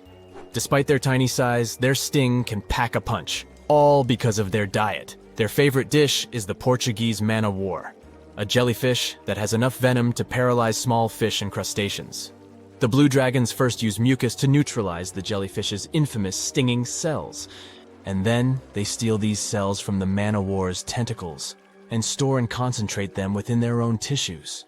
Then they release these stinging cells on contact, which makes their own sting even more powerful, even worse than that of the man-o'-wars itself. These awesome creatures are also extremely sneaky. Even though their appearance is bright, to say the least, they're well-known masters of disguise. You see, that vibrant blue coloring is actually on their bellies, and when they float on their backs, they simply blend with the water. As for their backs, they're gray to camouflage these animals on the sea surface. The Irukandji jellyfish, found in Australia, looks tiny and totally innocent, but appearances are deceitful, and this baby, the size of a human thumbnail, is actually extremely dangerous. During stinger season, which lasts from November to May, tons of beaches get closed because of these itsy-bitsy creatures. What makes the jellyfish particularly dangerous is their miniature size. People simply fail to notice them while swimming. The infamous box jellyfish, named for its cubic body shape, lives in the Indian and Pacific Oceans. Stay away if you spot a creature with a squarish bell and long, dangling tentacles. And even if you only see a single tentacle without the jellyfish attached to it, don't come close or touch it. The box jellyfish can grow up to 10 feet, and each of its tentacles has about 500,000 microscopic harpoons to inject venom. Unlike other jellyfish, box jellyfish are hunters. They can latch onto you by wrapping their slender tentacles around your limb or body. With how dangerous their venom is, it won't be a pleasant experience. Whale watching is a popular bucket list item, but getting too close to these gorgeous sea creatures isn't the best idea, especially if you don't want to kick the bucket too early. Whales are generally curious and friendly giants, but they can be unpredictable when you cross their personal borders. First of all, they are huge, and one wrong move on their side could flip over your boat or seriously hurt you. Second, they are wild animals, and like any other wild animals, they can carry certain infections they could transfer to you if you get into direct contact. Plus, they have strong parental instincts, so if you approach their young by accident, they might think you want to take them away and will act accordingly. It is only safe to observe whales from the sea when you're accompanied by an experienced expert, both for your own good and for the good of the whale. Now, sometimes whales and dolphins strand themselves on the shore for reasons scientists still can't explain. Quite recently, over 200 whales have been found on a remote beach in Tasmania, Australia. A rescue team rushed to the location to save the whales, half of which were still alive. The rescue operation was really complex due to the remote location. The locals were trying to help the whales, covering them with blankets and pouring buckets of water on them to keep them alive. This mutual effort of regular people and professional rescuers helped save around 100 whales. As to why this happened, one theory says the stranded whales might have had a leader who had some problems with orientation and took the whole pod to the wrong place. The Australian box jellyfish looks just like any other jellyfish you've probably met in the sea. But don't let these creatures deceive you. They're considered the most venomous marine animals. Box jellyfish got its name because it does look a lot like a box. Unlike other kinds of jellyfish that float with the current rather than swim, this creature can reach a decent speed and choose its own direction. And here comes the scariest part. It has tentacles covered with tiny darts loaded with poison. People and animals that get unlucky enough to have a rendezvous with those tentacles face some pretty scary and sometimes even fatal consequences in just a matter of minutes. Before you decide to cancel your vacation by the ocean, you should know that only a few out of the 50 species of box jellyfish have venom that is lethal to humans. Woo!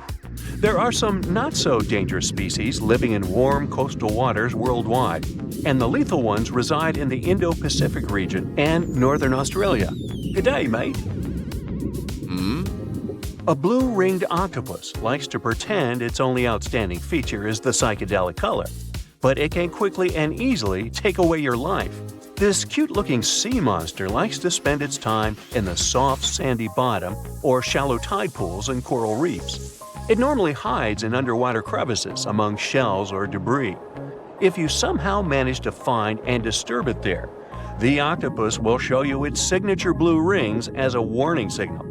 And if you don't get the hint, it will introduce you to its other signature feature, a venom 1,000 times more powerful than cyanide. One octopus has enough of it to do away with 26 people within minutes. This venom is more toxic than that of land mammals. The octopus normally uses it to hunt crabs, shrimp, and small fish by pecking them with its beak and paralyzing them. The same can happen to a human victim. You'll unlikely even feel the bite until it's too late. The good news is that there have been no known cases of such incidents since the 1960s. If you don't disturb the blue ring octopus, it will never attack you first. If you enjoy picking shells on the beach, make sure the ones you collect don't belong to a cone snail. It's nothing like its relatives living on land and eating fresh leaves and bark. There are over 500 species of this venomous sea creature, and a few that can really hurt you. These little snails are extremely vicious, just like Jimmy from 3rd grade. They inject their venom through a harpoon-like tooth. The consequences of this injection can be quite terrible for you. Now, are you afraid of snakes? Well, I have some bad news for you. You can't escape them even in the water. Certain kinds of these creatures have adapted to live both on land and in the sea, especially in the warm waters of the Indian and Pacific Oceans. All the species we know so far are venomous, and sometimes an encounter with them can be super dangerous. The good news is that they only bite if you disturb them. So the safest way to go is in the opposite direction of these slithery sea creatures. Not only venomous sea creatures present a danger to you while you're in the water.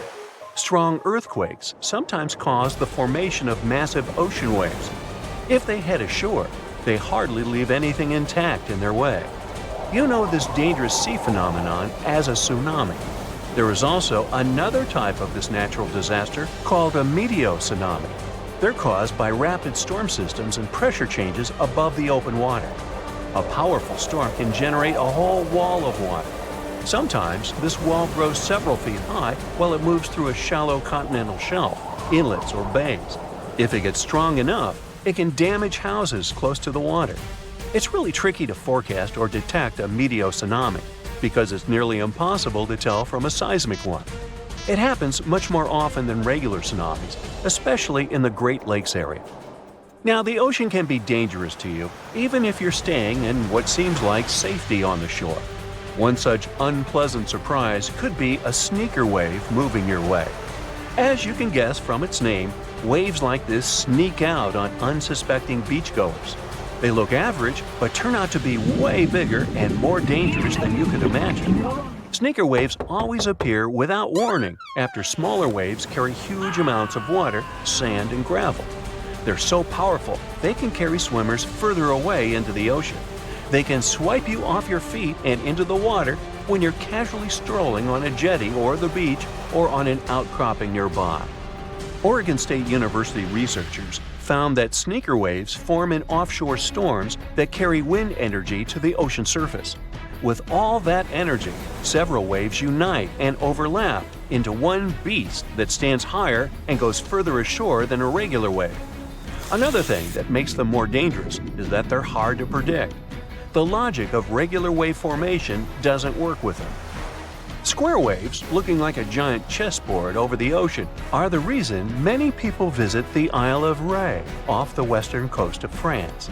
If you visit it, you'll notice plenty of signs warning you to stay away from the water once you notice the unusual pattern.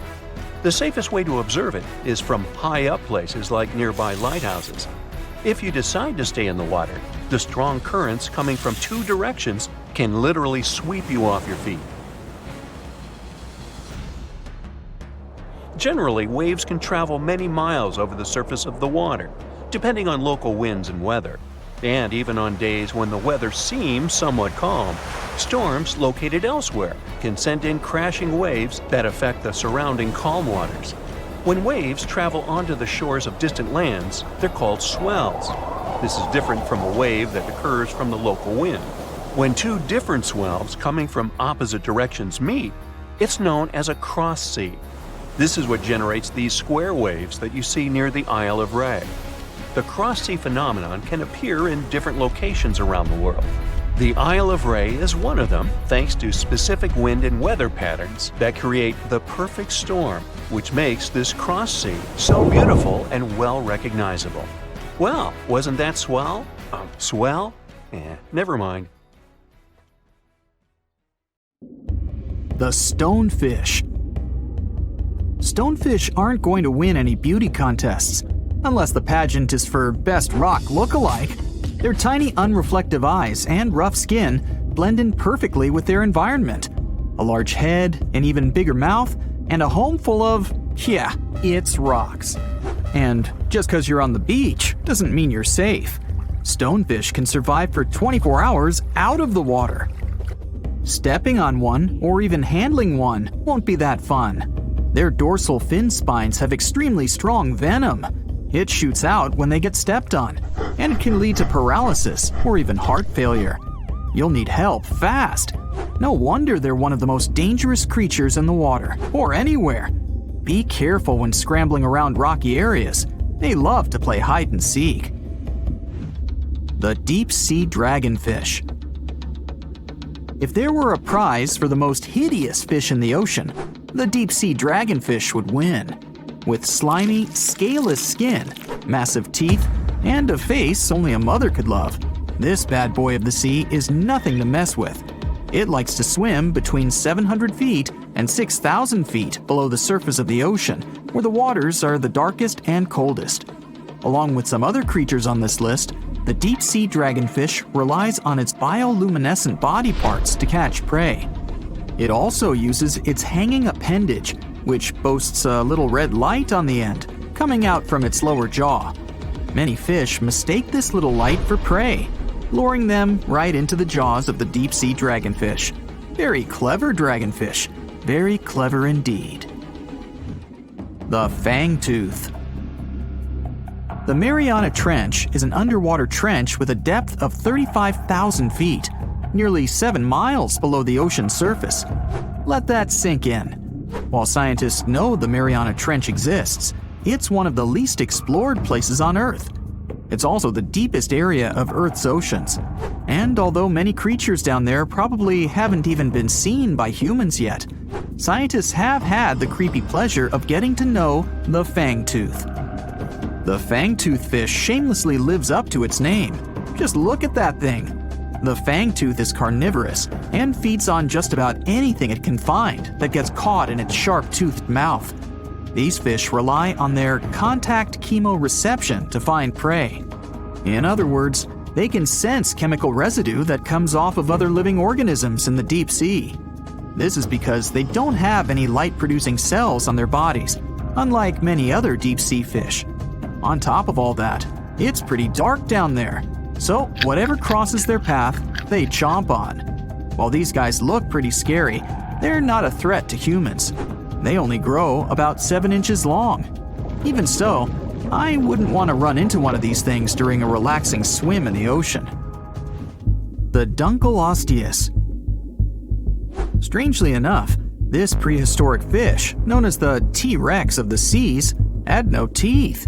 Those were replaced with bony plates that allowed it to have the strongest bite among other monsters of its size. The goblin shark. If you thought the movies about sharks were scary, this next deep-sea creature will make you swear off going for dips in the ocean forever. However, it lives 3,000 feet underwater, so you'll never likely see it face to face. The goblin shark looks like a cross between a shark and a creature from your worst nightmare. These sharks boast a protruding sword-like snout with a jaw that juts out to match. Unlike other sharks that have more of a gray hue, this creepy thing looks not so pretty and pink. Aside from their scary demeanor, what do scientists really know about the goblin shark? Well, not much, except that they can grow up to 18 feet in length. Looks like there's still a lot to learn about these guys, if you dare to. By the way, did you know that sharks don't sleep? Many species have to keep water moving over their gills to get oxygen, so they can't fall into a deep sleep like we do. That's why they stay half awake during rest. Typically, sharks don't even close their eyes. The cookie cutter shark. This shark is a living horror, with lower teeth being big and sharp, while the upper ones are much smaller. When its teeth fall off, the shark eats them to maintain calcium levels. Pretty smart solution for a shark. The frilled shark. Studying the frilled shark is like looking through a portal back to prehistoric times. That's because scientists think that these eel-like sharks haven't changed much since their oldest ancestors roamed the deep sea waters, so they're sometimes referred to as living fossils. These sharks' mouths are filled with a terrifying 25 rows of backward-facing sharp teeth, 300 in total.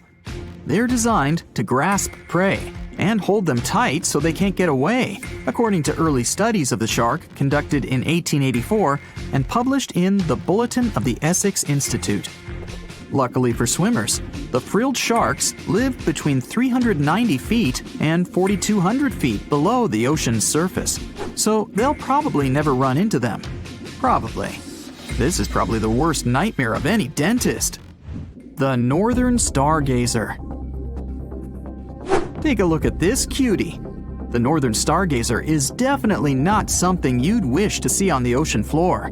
This horrid creature hides its body under the sand, leaving its face above to wait for prey.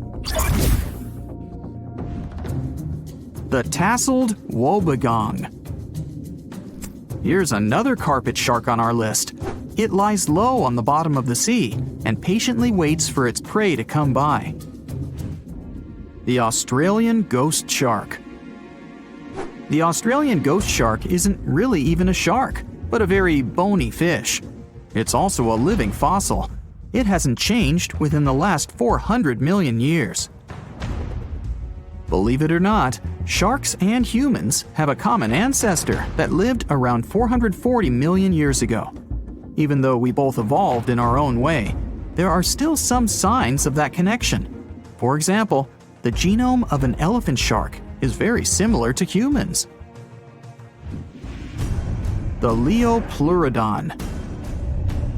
This list of terrifying creatures would be incomplete without mentioning the terrifying and prehistoric Leopleurodon. This carnivorous marine reptile existed during the Calovian stage of the Middle Jurassic era and ruled the waters at 9 feet in length. Scientists believe Leopleurodon thrived in this deep-sea trench because of its ability to swim long distances and its 4 paddle-like limbs. While they probably weren't able to propel themselves toward prey like other animals of the area, they did manage to accelerate and attack very ruthlessly and efficiently. Additionally, they relied on their long snouts to smell prey, which leads scientists to believe they didn't rely on sight for hunting. This means they could have thrived in the dark Mariana Trench. Around 150 million years ago, Leopleurodon became extinct due to competition for prey against other thriving marine reptiles. And I think I speak for all of us when I say, thank goodness for that. Considering that scientists have only explored 5% of the ocean floor and found some of the scariest sea creatures imaginable, one can only dream of what other animals reside in the deep sea waters. Perhaps it's best to keep them in your imagination. Am I right? The megamouth shark.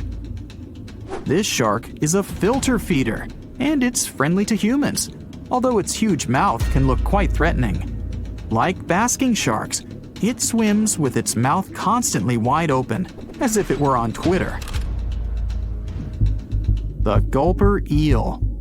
This deep-sea eel has an easily distended belly that allows it to swallow prey twice its size in a single monstrous bite.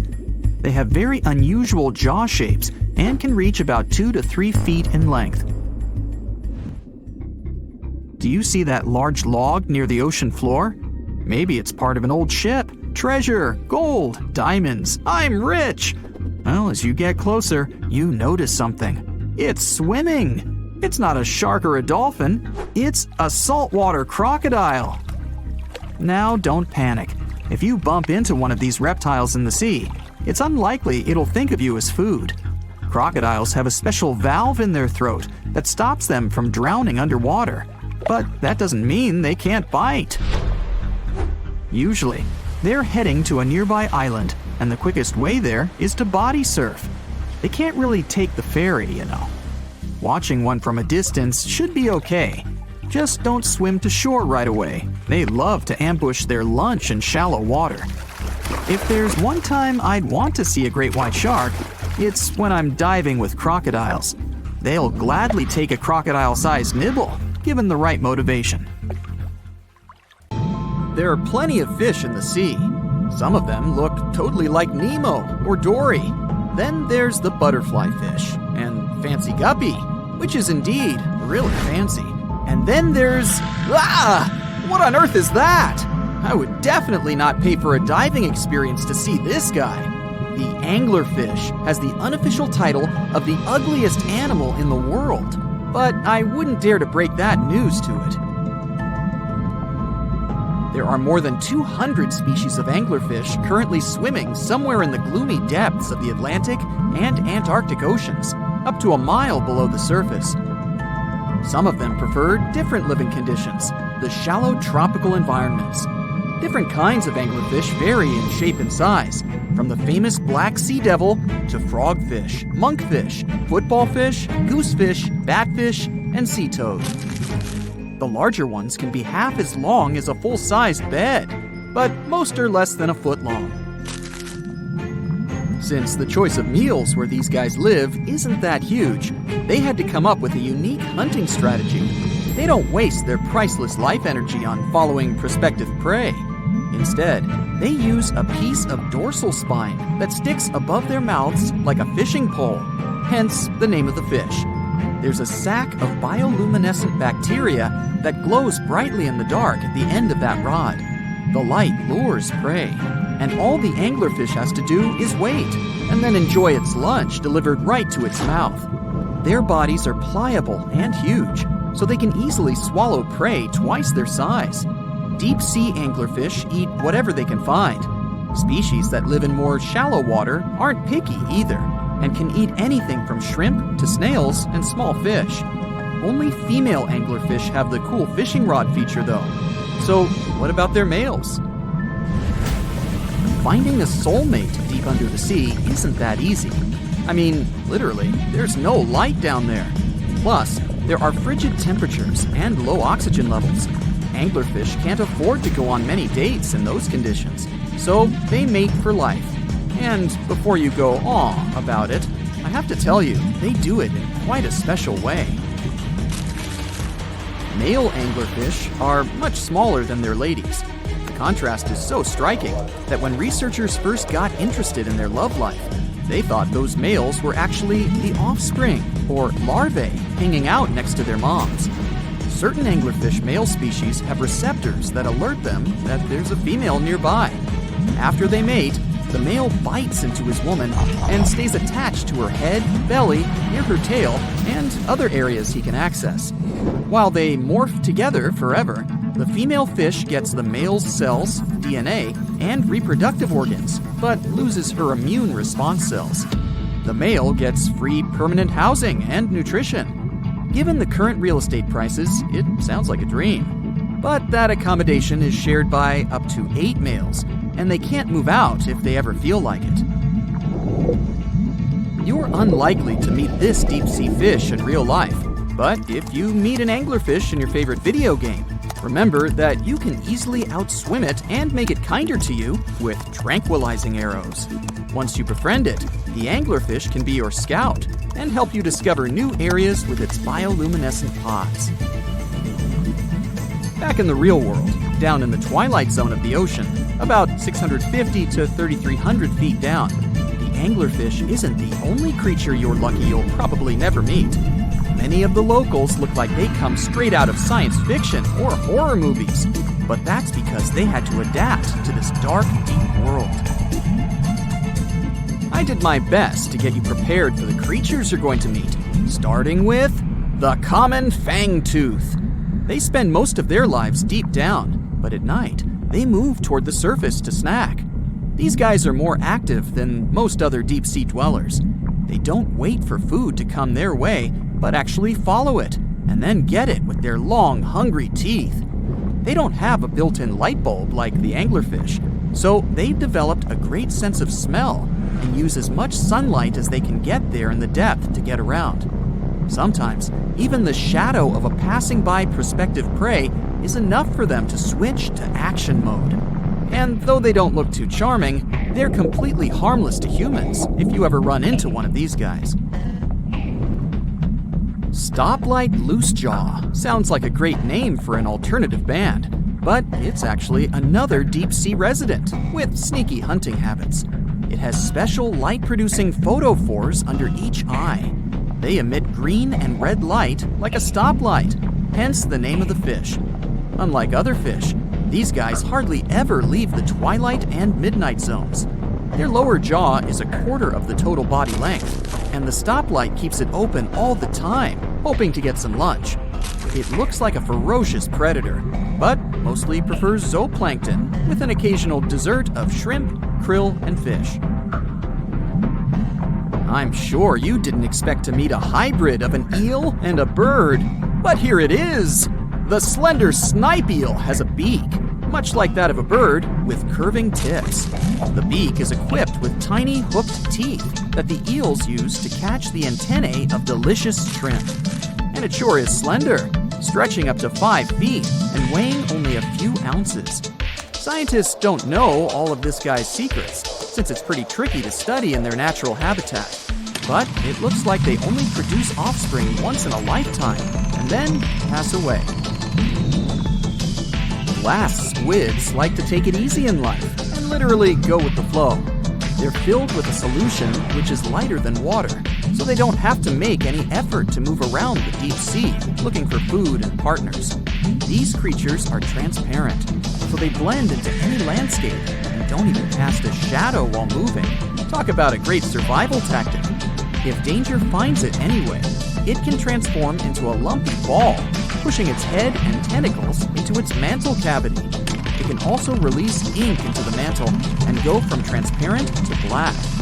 The same ink can protect it against hungry whales and seabirds.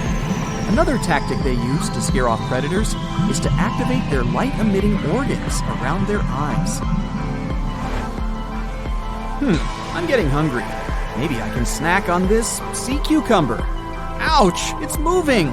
So I guess it doesn't belong in a salad after all. These soft-bodied fellows live in all parts of the ocean, from shallow waters to the deep underwater world. Most of them slowly move around with their tiny feet, but some crawl around by flexing their bodies. Sea cucumbers can shed their internal organs when there's a predator approaching. Those sticky organs distract the intruder, and the happy cucumber moves on and just grows the organs back. What's that glistening in the distance? Looks like someone dropped gems in the water. That's a sea sapphire, also known as the most beautiful animal you've never seen. Some males of this type of copepod can change color from deep blue to purple, red, or gold. 1 second later, it's gone. And it's back, shimmering bright. The secret to this magic is that their bodies are transparent and reflect light differently at certain angles. It looks like it's their way of communicating between each other and attracting mates. Female sea sapphires don't have the same superpower, but their eyes are bigger compared to males, probably to spot them from a distance. Males roam wild and free, and their ladies stay in the crystal palaces of strange barrel-shaped jellies called salps. Most of the ocean is still shrouded in mystery, whether we're talking about dark corners or creatures that are hiding in the depths. But sometimes it gives us a peek into scary things it hides in its cold, dark depths. Like when you hear on the news that there are some deep sea creatures washed ashore after a powerful storm once again. Some just look weird, while others are real monsters that live at depths of more than 3,300 feet.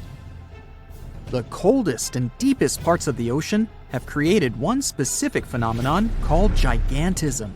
So, sea spiders, squids, worms, and many other animals, mostly invertebrates, or creatures without backbones, they're all way bigger and scarier than the versions we see in the more shallow areas. In the Pacific depths, you can see a sea sponge as large as a minivan. Or what about the colossal squid that lives in subantarctic waters and is nearly 14 times longer than the arrow squid, a type that mostly lives in New Zealand? Researchers found many of these underwater monsters in the abyssal zone of the ocean.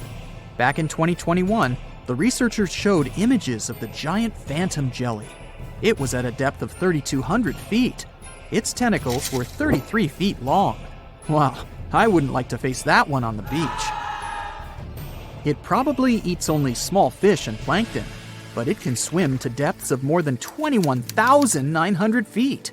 And down there, this giant jelly doesn't have enough food. How does it survive then?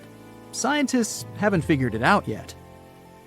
And there are even more questions related to the giant squid, the biggest one ever found.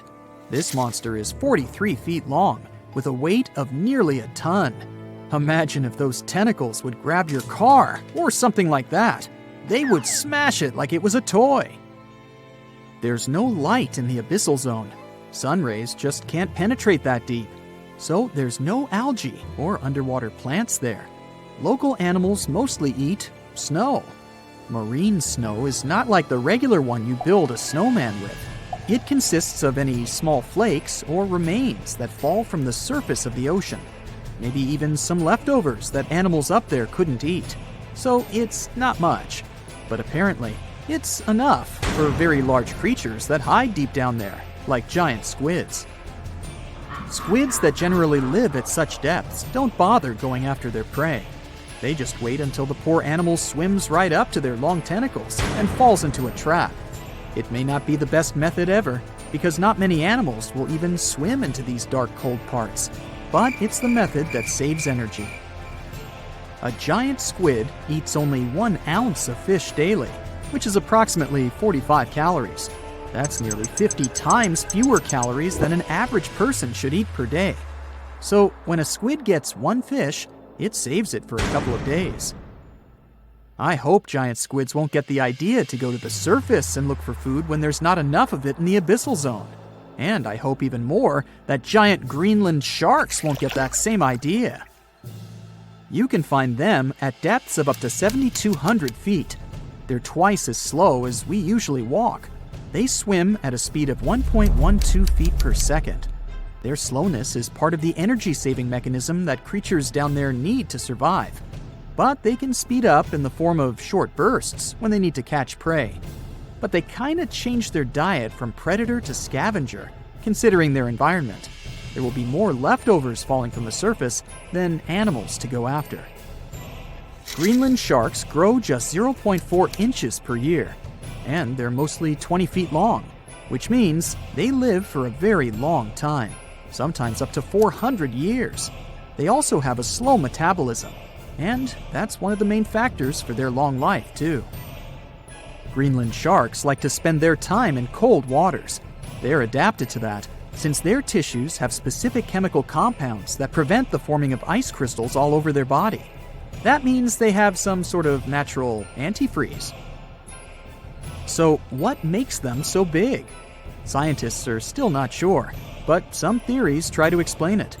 There's this thing called Kleiber's rule that says bigger animals tend to be more efficient. Just take a small fish and compare it to a whale with a mass hundreds of times bigger. The whale has a greater metabolism. It conserves energy more efficiently and loses less of it to the surroundings through heat. Moving on, bigger animals can ingest bigger prey. They're more likely to go through tough issues in their environment or defend themselves from predators going after them. Also, the body gets bigger when temperatures are lower. The Greenland shark is a perfect example. So are giant sea spiders.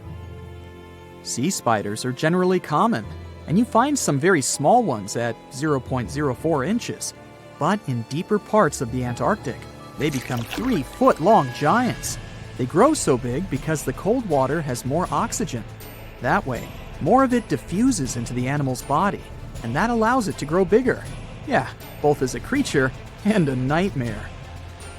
And how about this giant tube worm? Researchers found it accidentally while they were exploring the mysteries of the Pacific Ocean floor. They stumbled upon unusual hydrothermal vents. Volcanic heat is a thing that gets them going. As water seeps down through faults or cracks in the rock, these vents change their direction. When the water gets out of the vent, it's rich in different minerals and chemicals. Most animals wouldn't survive being around this toxic soup of chemicals, but not these tube worms.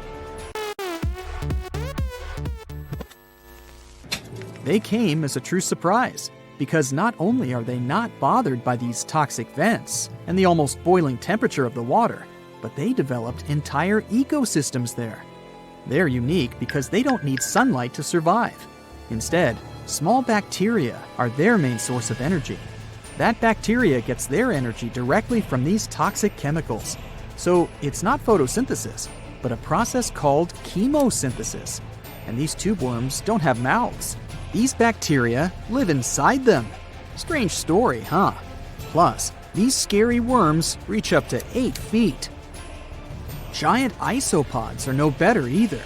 They lurk at the depths of the ocean of 1,640 feet or more below, far away from the sunlight, looking like some monstrous wood lice. They spend most of their time on the seabed, hoping to find some food falling from higher levels of the ocean. Check out their small hooked claws at the ends of their legs. Isopods use them to remain more stable while moving around the ocean floor. Since there's no light, they have long antennae that help them feel their way around. These sensory antennas are about half the length of their body. Giant isopods have pretty big eyes compared to their body size, too. They can grow over 12 inches from head to tail. And these fellas are really patient. Remember how we said animals down there rarely get food? Sometimes they need to wait for years to get a proper meal. That's why their metabolism is amazingly slow. 5 years later. They can go for 5 years without eating anything. Imagine that. I get hungry just talking about this. In 2006, a biologist did research to compare the differences between the shallows and the deep sea regions. He realized the deep sea mirrors the island rule. First, isolated parts of land develop biodiversity you won't find anywhere else. Second, small-bodied life there grows much bigger when it's isolated, compared to life on large land masses. Resources are limited, but also competition and predators. And we don't know much about these deep-sea creatures. It's too expensive and too complicated to carry out such research, so we'll just wait for more raging storms to show us at least part of the monstrous world cold ocean depths hide. Well, hey there! We dive back in time and into the oceans over 500 million years ago, just, because we can. Whoa! Watch out! It's not Megalodon or giant sea reptiles you need to look out for here. It's a bizarre, unearthly-looking creature called Anomalocaris. The name means unlike any other shrimp, and I think you'll agree, it looks like a nightmarish cross between a shrimp and a modern-day centipede. 2 tentacles protruding from its face, each lined with razor-sharp teeth. Oh yeah, and this thing was about the size of your leg. With a wave-like movement of the flaps on each side of its body, it was graceful for a terrifying creature. It was also more advanced than any other life on this planet at the time. Especially those huge eyes. You have only one lens in each of yours. This giant shrimp had 16,000. That's 4 times more than a common housefly. And you know how good their vision is, good enough to dodge that swatter every time.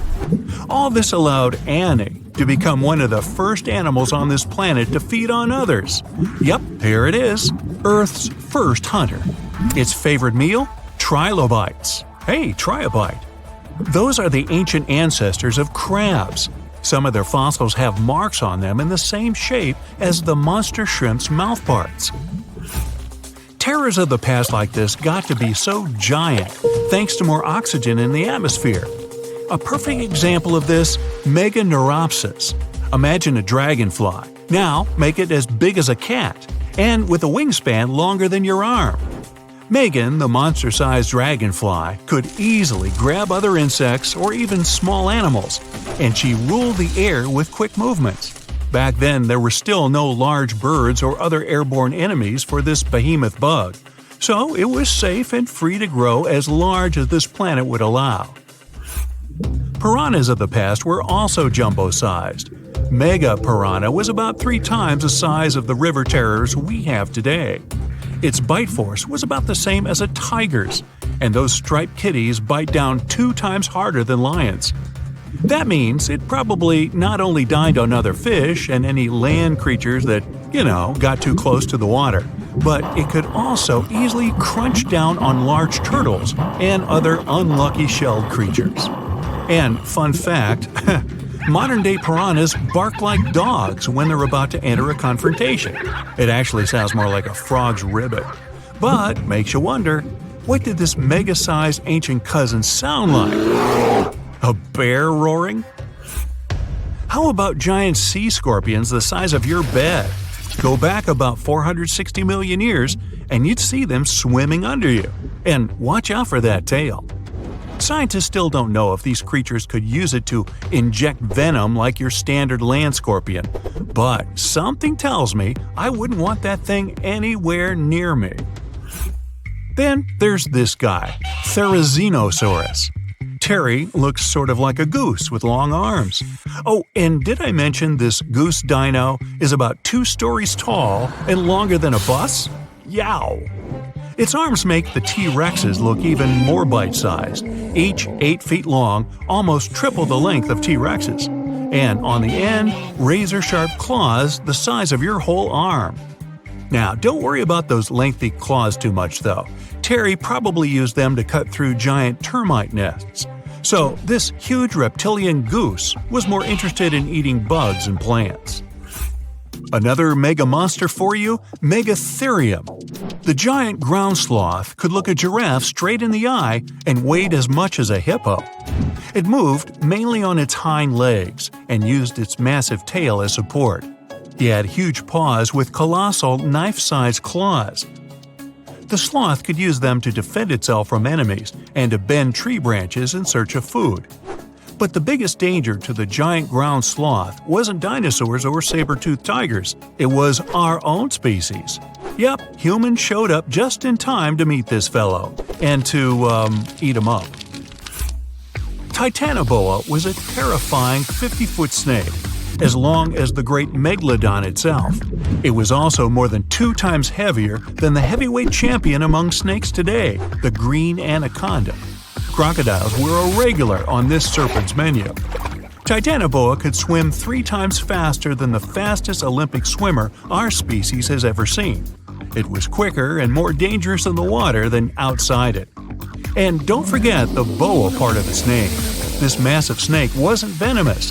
Instead, it liked to squeeze. Remember that giant shrimp from earlier? Well, Opabenia looks like its teeny-tiny finger-sized cousin. And instead of 2 toothy tentacles, this thing had a vacuum hose coming out of its face. On the end of that trunk, what looks like a single crab claw. Add 5 eyes and a mouth under its head, and you've got a recipe for something not of this planet. Only it is. This creature used its trunk like an elephant does. Its claw grabbed food from the bottom of the ocean and brought it up to its mouth. This thing is so weird-looking that, apparently, when the scientists who discovered it presented his findings to an audience, they all laughed as if he were joking. Now, a real-life monster, the Tully monster. From a distance, it looks a bit like Nessie, that long neck and teeth-lined jaws.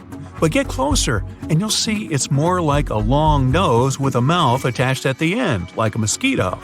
Its eyes are further back, sticking out of tubes all snail-like.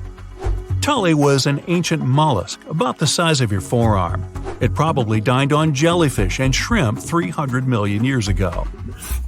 Thylacus smilus will put a smile on your face as long as you don't get too close. No, it's not a relative of the saber-toothed tiger. It was a marsupial, making it more related to a kangaroo than anything. And if you compare them to body size, its fangs were actually longer than a saber-toothed tiger's. And they grew continuously. As for that beard on its chin, that's actually all chin. The lower jawbone grew down to a point under the mouth. Those fangs were rooted to the skull, going way back to its eyes. When the mouth was closed, that bony beard protected the long, sharp teeth from breakage. Staganapolis, not to be confused with Minneapolis, might look like a big crocodile with a squished-in snout, but it was mostly harmless. Its small head and very few teeth meant the reptile didn't have much to work with when protecting itself. That's what all those armored scales were for, and no need for huge fangs or long rows of razor-sharp teeth when you're a plant eater. That beak-like tip on its nose allowed the stag to dig up plants. So, really, this reptile was more like a 10-foot scaly pig than a croc. Basilosaurus was a type of ancient whale that lived on our planet about 45 million years ago. Not quite as long as a blue whale, but this guy was still big enough to munch down on other whales and even sharks. Some people believe these monsters could still exist today. Eyewitnesses claim to have seen a giant sea dragon, and Basilosaurus fits the description. Plus, 90% of our oceans are unexplored. There's plenty of space to hide a sea monster. But scientists haven't found any fossils of this ancient whale younger than 3.7 million years. So, this myth is busted. Stegosaurus is one of the most recognizable dinosaurs that ever lived. It can easily be distinguished by those huge spikes on its tail and the bony plates on its back. It was twice as long as a giraffe and nearly 5 times heavier. But compared to its body size, it had the world's smallest brain. It was no larger than a dog's. Pelagornis had the largest wingspan of any bird ever discovered. It was twice the size of the largest bird today, the wandering albatross. Such huge wings made it hard for the bird to take off. It could only do so by jumping off cliffs. And when it finally spread its wings, this giant could only go about 40 miles per hour. The fastest bird today can reach speeds 5 times that. Welcome, dear listeners, to another episode of our exploration series. Today, we're diving deep into a world that is closer to us than the moon, yet remains largely unexplored. A world that covers over 70% of our planet's surface, yet we've only scratched the surface of its mysteries. Yes, you guessed it right. We're talking about the vast, the deep, the beautiful, and the mysterious. Our oceans. Despite our technological advancements, we've explored just a mere 5% of these underwater worlds. To put that into perspective, more people have set foot on the moon than have ventured into the deepest part of our oceans, the Mariana Trench. So, buckle up as we embark on this fascinating journey, exploring the depths of our oceans, the creatures that inhabit it, the unique phenomena that occur beneath the waves, and the challenges we face in uncovering these underwater secrets. Stay tuned as we dive deeper than ever before into the mysteries of our blue planet. Let's make pause for a moment and consider the immense pressure and depth that we're dealing with. It's easy to forget when we're standing on the shore, watching the waves gently lap against the sand, that beneath the tranquil surface of the sea lies a world that is as alien to us as the surface of another planet. Imagine, if you will, descending into the ocean. As you go deeper, the light from the sun fades, replaced by an all-encompassing darkness. The weight of the water above you increases, and with it the pressure. This is a world where the pressure isn't just a metaphorical weight on your shoulders, but a literal one. At greater depths, the pressure is so intense that it's harder to send people to the bottom of the ocean than to send them into space. Yes, you heard it right. Space, the final frontier for many, is easier to reach than the depths of our own oceans. In space, as we ascend through the Earth's atmosphere, the pressure drops to 0. But in the ocean, it's a different story. The deeper you go, the greater the pressure, reaching levels 1,000 times greater than on land. It's like having hundreds of elephants standing on your head. It's a world where human beings, as we are, cannot survive. Yet despite these extreme conditions, life thrives. Creatures of the deep have adapted to survive in this high-pressure environment, leading to a biodiversity that is as stunning as it is surprising. But for us, to explore these depths, we need to overcome these challenges. We need to build machines capable of withstanding these pressures, and we need to find ways to protect ourselves from the crushing weight of the water above us. As we delve deeper into our exploration, we encounter a fascinating phenomenon: the shifting of oceans and continents. The Earth as we know it has not always looked the same. Over millions of years, the continents have drifted apart and come together in a slow dance orchestrated by the movements of the Earth's crust. The Atlantic Ocean, for instance, is a testament to this incredible geological process. It was formed when the North and South American continents separated, creating a vast body of water in between. And even now, it continues to grow, expanding at a rate of about 2 inches per year. On the other hand, the Pacific Ocean, the largest and deepest of Earth's oceanic divisions, is slowly shrinking. This constant, albeit slow shift in our planet's geography is a reminder of the dynamic nature of Earth. These movements not only shape the physical landscape of our planet, but also influence the distribution and evolution of species in our oceans. The shifting continents have created diverse habitats, leading to the evolution of a myriad of marine species, each adapted to their unique environment. The ocean is a treasure trove of natural wonders, many of which are as astounding as they are unexpected. Beneath the surface, there are features that rival, if not surpass, the grandeur of those we see on land. Consider, for instance, the existence of underwater lakes and rivers. Yes, you heard it right, lakes and rivers within the ocean itself. This seemingly paradoxical phenomenon is possible due to a combination of salt water and hydrogen sulfide, which is denser than the surrounding water. This denser mixture forms lakes and rivers that flow right inside the ocean, creating an otherworldly spectacle for those fortunate enough to witness it. And then, there's the world's biggest waterfall, not on land but underwater. Known as the Denmark Strait Cataract, it's located in the waters between Iceland and Greenland. Standing at an impressive 11,500 feet tall, it dwarfs the likes of Niagara Falls. This underwater waterfall is possible because cold water is denser than hot water, causing it to drop into the much warmer Erminger Sea. But the wonders don't stop there. The longest mountain chain on Earth, the Mid-Ocean Ridge, is also hidden beneath the ocean surface. Stretching almost 40,000 miles long, it's a testament to the Earth's dynamic nature. Yet, despite its size, we've studied only about 1% of this underwater mountain range. We know less about this chain than we know about the surface of Mars or Venus. These features, hidden beneath the waves, remind us of the ocean's complexity and grandeur. They challenge our understanding of the natural world and invite us to explore further, to uncover more of the ocean's secrets. As we journey deeper into the ocean, we encounter the true stars of this underwater world, the marine life. The ocean is teeming with a diversity of life forms that is as breathtaking as it is varied. From the smallest plankton to the largest whale, each creature plays a vital role in the complex web of life that exists beneath the waves. Consider the corals, not just a single organism, but a bustling community of life.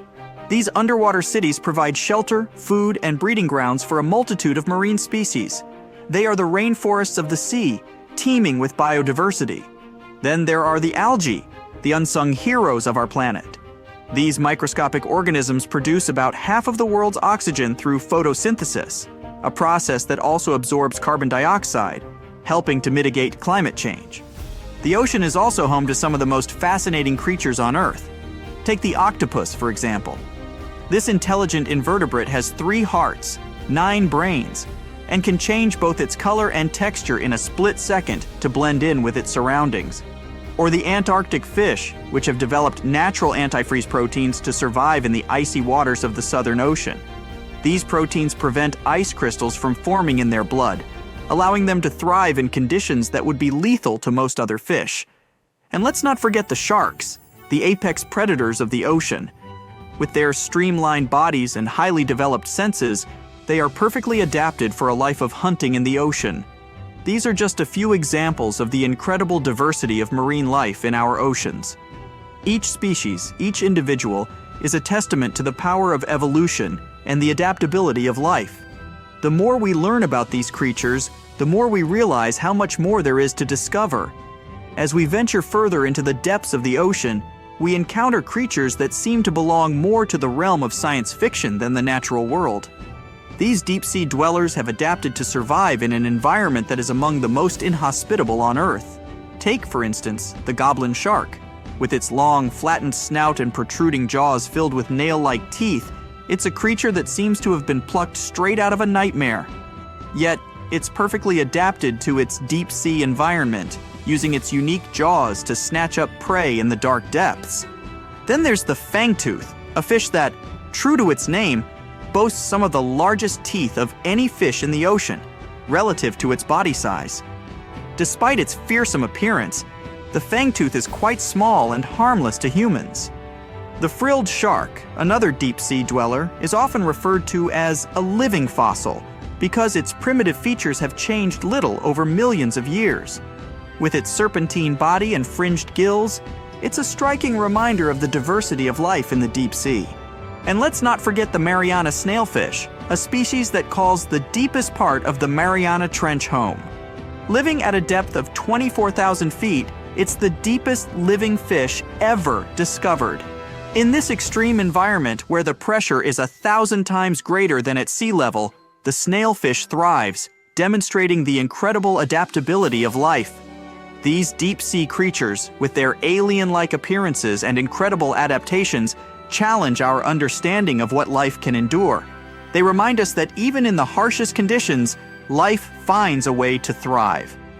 As we continue our exploration, we encounter a surprising fact about our oceans. They are, quite literally, a gold mine. It's estimated that there are about 20 million tons of gold dispersed throughout the oceans. However, before you start planning your underwater treasure hunt, there's a catch. The gold in the ocean isn't clustered together in easy-to-find nuggets or veins. Instead, it's spread throughout the ocean's waters, at a concentration of about 13 billionths of a gram per liter of seawater. To put that in perspective, you would need to process over 50 million liters of seawater to collect a single gram of gold.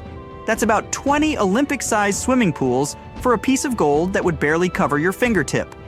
Even on the seafloor, where gold can accumulate in higher concentrations, it's still not an easy task to extract. The gold is embedded in rocks or mixed with other sediments, requiring extensive mining operations to collect. And that's not even considering the technical challenges and environmental impacts of deep-sea mining. So while our oceans are rich in gold, it's not a resource that we'll be able to tap into anytime soon. But it's a fascinating reminder of the wealth of resources that our oceans hold, many of which are yet to be discovered. As we delve deeper into the mysteries of the ocean, let's turn our attention to a peculiar phenomenon that has puzzled scientists for decades, a unique sound known as the bloop. In 1997, researchers detected a loud, ultra-low frequency sound in the Pacific Ocean. The sound was so powerful that it was picked up by sensors nearly 3,000 miles away. The sound was dubbed the bloop, and for many years its source remained a mystery. The sound was unlike anything researchers had heard before. It was too loud to be caused by a ship or a submarine, and it didn't match the sounds made by any known marine animal.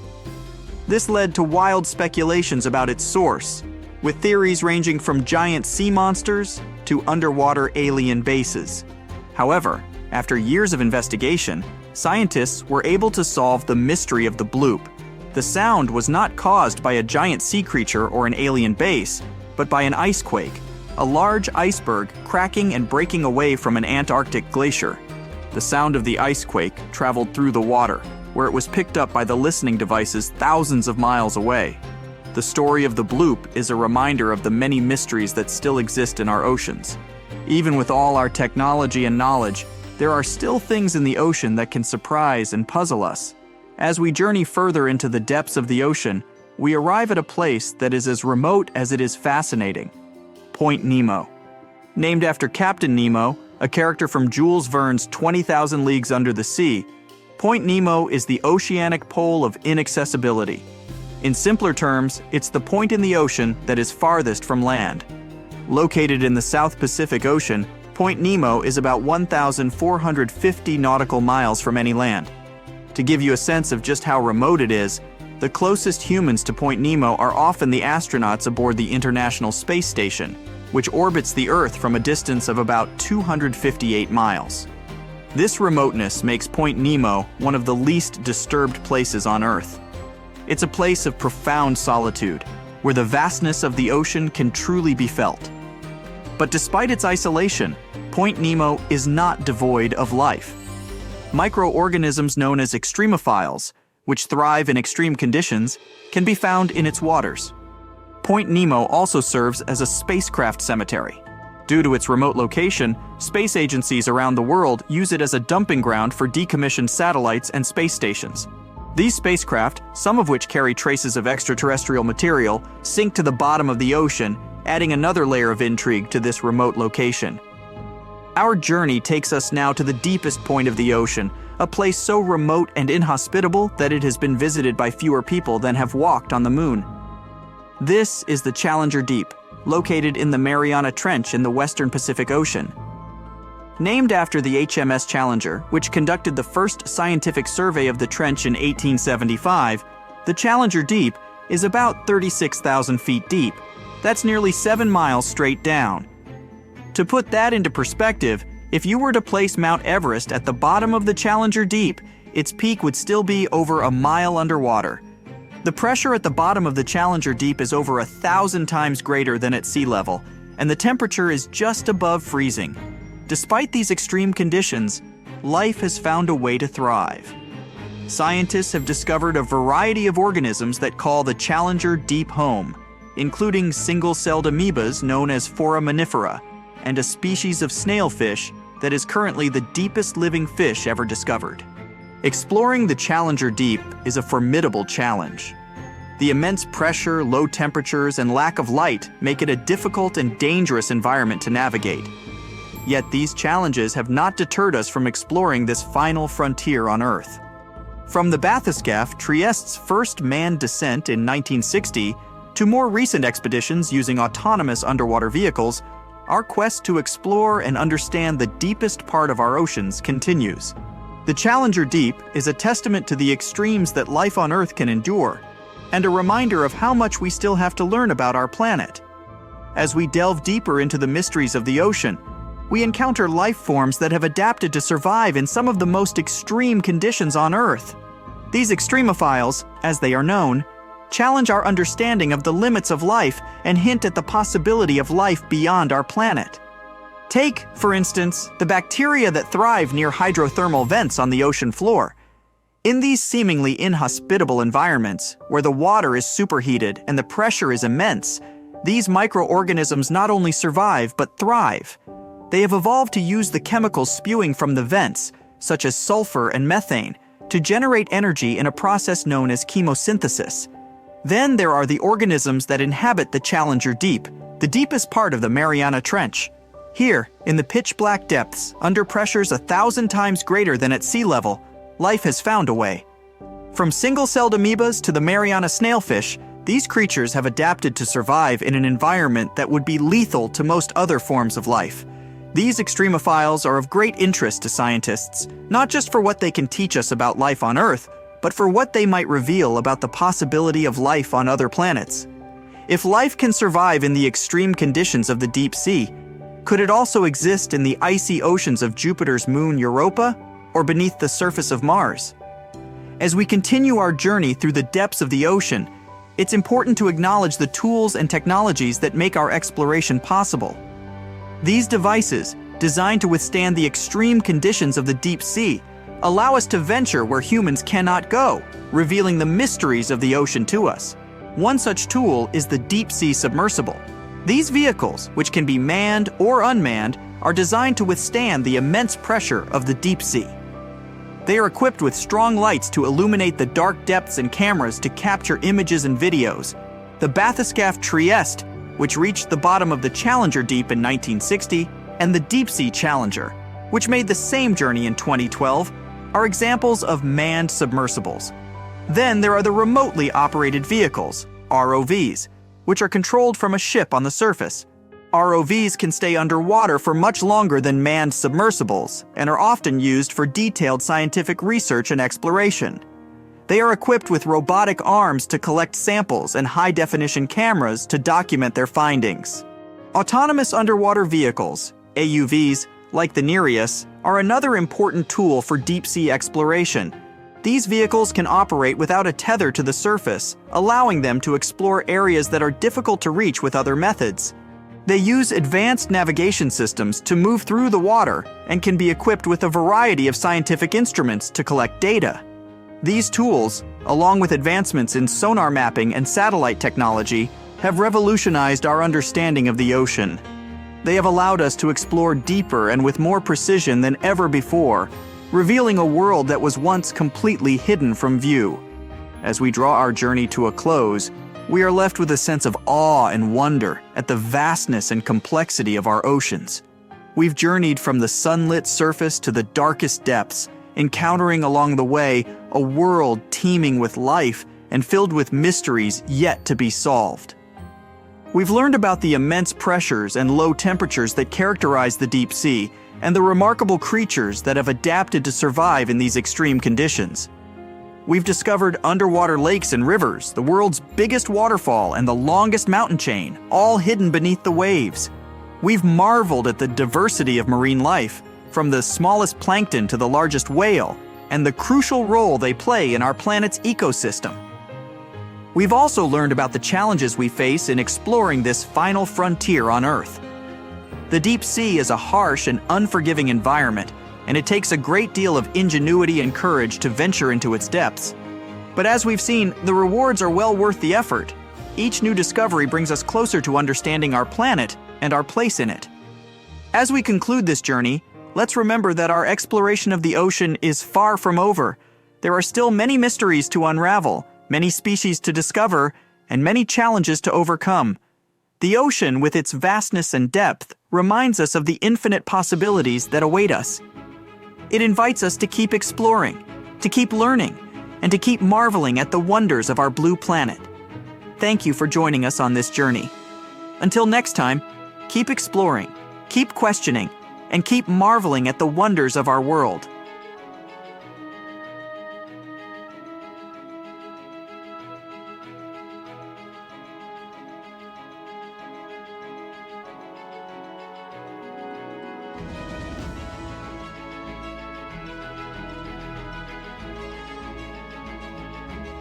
Hello, Brightsiders! Do you know where the deepest place in the world is? I think it's in the Pacific Ocean, near the Philippines and Papua New Guinea. It's the famous Mariana Trench. So let's take a tape measure, a very long one, and attach its end to the boat on the surface. Now we hold our breath and jump in the water. Fish and marine animals swim by. We descend lower to the depths and into total darkness, and after several hours, we reach Challenger Deep. The tape measure shows a depth of 36,200 feet. The famous Mariana Trench is not the deepest place on Earth, as everybody thought. The Kola super deep borehole located in Murmansk region in Russia beats it by a wide margin. And scientists have discovered something unusual and sinister there. When geologists were drilling the hole, they could reach the depth of 9 miles. And then they encountered voids. Scientists on the surface were surprised and scratched their heads and then decided to lower a microphone and dozens of other sensors in these voids. The temperature down below turned out to be 2,000 degrees Fahrenheit, and the microphone recorded something that sounded like human groans and screams. Many people thought the scientists had been able to drill into the underworld. The shocked people up above had already begun to panic, but suddenly an unknown creature jumped out of the drill pipe. It looked like a black goat that walked on its hind legs. Its body was shrouded in black flames. The creature got out of those deep hollows and ran off into an unknown direction. Okay, wait. These are just myths that one newspaper published on the 1st of April. It's International Joke Day, by the way, but many people believed it. It made many believe the scientists working at the borehole had opened a portal to the nether, and that now horrible, outworldly creatures were free from their imprisonment. But like with any myth, there's some truth to it. The deeper the scientists drilled, the higher the temperature got. At 3 miles deep, it was 160 degrees. At 4.5 miles, it was 250. And at the maximum depth of 7.5 miles, the sensors recorded a temperature of 413 degrees. One day, scientists heard a loud explosion underground. They stopped working and everyone tried to find out what caused such a loud pop. But there was seemingly nothing there. After a while, they continued drilling deeper, and at the same depth, no accidents happened. The drilling began in May 1970. They passed the first 4.5 miles quite easily, and it was primarily hard granite rock. It was like drilling through a hard wall. But then their drill went into softer layers, and the shaft of the hole began to crumble. It was like drilling in wet sand. Every time the workers took the drill out, there was a risk that the hole would collapse under its own weight. As that eventually happened, the scientists picked a new direction to drill, and you know what's interesting? In the end, the map of the entire well looked not like a straight beam from top to bottom, but like a tree trunk which had diverged into many different routes. 9 years later, scientists reached the depth of 31,400 feet and broke the world record for the deepest borehole. By 1983, they made it another 8,000 feet deeper. After a brief pause in the work, there was an accident. A part of the drill broke away from the main body and remained in the borehole. For several months, scientists tried to extract the drill, but nothing worked, and they had to return to the depth of 4.5 miles and start all over again. The drill was divided into sections, and one such unit could only last about 4 hours before it had to be replaced. In terms of depth, that was only about 32 feet of drilling. Then the drill was lifted to the surface, replaced, and lowered back down. On average, the drilling speed was about 200 feet per month. That's like a 20-story building. In 1990, 20 years after the work had begun, scientists reached the final depth of 40,230 feet. That's like 100 soccer fields down. And after another accident, the work stopped. Guinness World Records registered the Kola Super Deep Borehole as the deepest borehole in the world. It's like Mount Everest plus 9 Empire State Buildings on top of it. One of the most unusual discoveries at the Kola Super Deep Borehole was that the soil at the depth of about 2 miles almost perfectly matches the composition of the surface of the moon. It has given us more insight into how our ancient satellite appeared and formed. It seems that in the early stages of Earth's formation, a giant asteroid crashed into our planet. With that kind of force, it caused an explosion so powerful that part of our planet broke off and flew upward. This chunk of Earth remained in our planet's orbit, cooled, and later formed into the moon we know today. Another surprise for the workers was the presence of gold. There was about 2.5 ounces of gold for every ton of soil lifted. The deeper the scientists went, the older the rocks were. In layers of rock about 2.8 billion years old, they found fossilized remains of living organisms. It made the world of science bubble with excitement, as it meant that life on our planet appeared 1.5 billion years earlier than first thought. In the early 1990s, they shut down the drilling project. Gradually, the buildings around the borehole and the drilling equipment were lost. Today, a lot of tourists visit the place. It's because of those same myths about creatures from the underworld. Yes, there's a hole 7.5 miles deep under that rusty lid. But the scientists working there never reached their goal. They wanted to drill into the Earth's mantle, but to do that, they would have had to dig down to a depth of about 44 miles. At 200 feet per month, it would have taken as long as 80 years. That's assuming no accidents happened. But the deeper it goes, the more interesting it gets. A few years ago, they found a massive amount of water deep underground. Somewhere up to 370 miles down, there's a substantial ocean billions of years old, and the amount of water there is several times greater than in all the oceans, seas, and rivers combined on the surface of Earth. The water there is at a scorching 2,800 degrees Fahrenheit. But because it's under a tremendous pressure, it doesn't evaporate. It's encased in a crystalline structure of minerals. This ocean was formed in the early stages of our planet's development. when there was only hot lava and debris of space bodies around. But the most exciting thing you can find by drilling is living organisms. They've been there in isolation for billions of years, and they can give us clues as to how life came into being in the first place. Scientists in Antarctica have created a similar borehole. An entire lake half the size of Lake Ontario was discovered under the thick ice.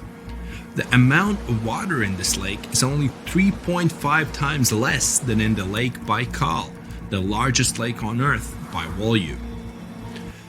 The ice that hides this lake is at least 20,000 years old, and the water beneath it has been isolated from the outside world for about 15 million years.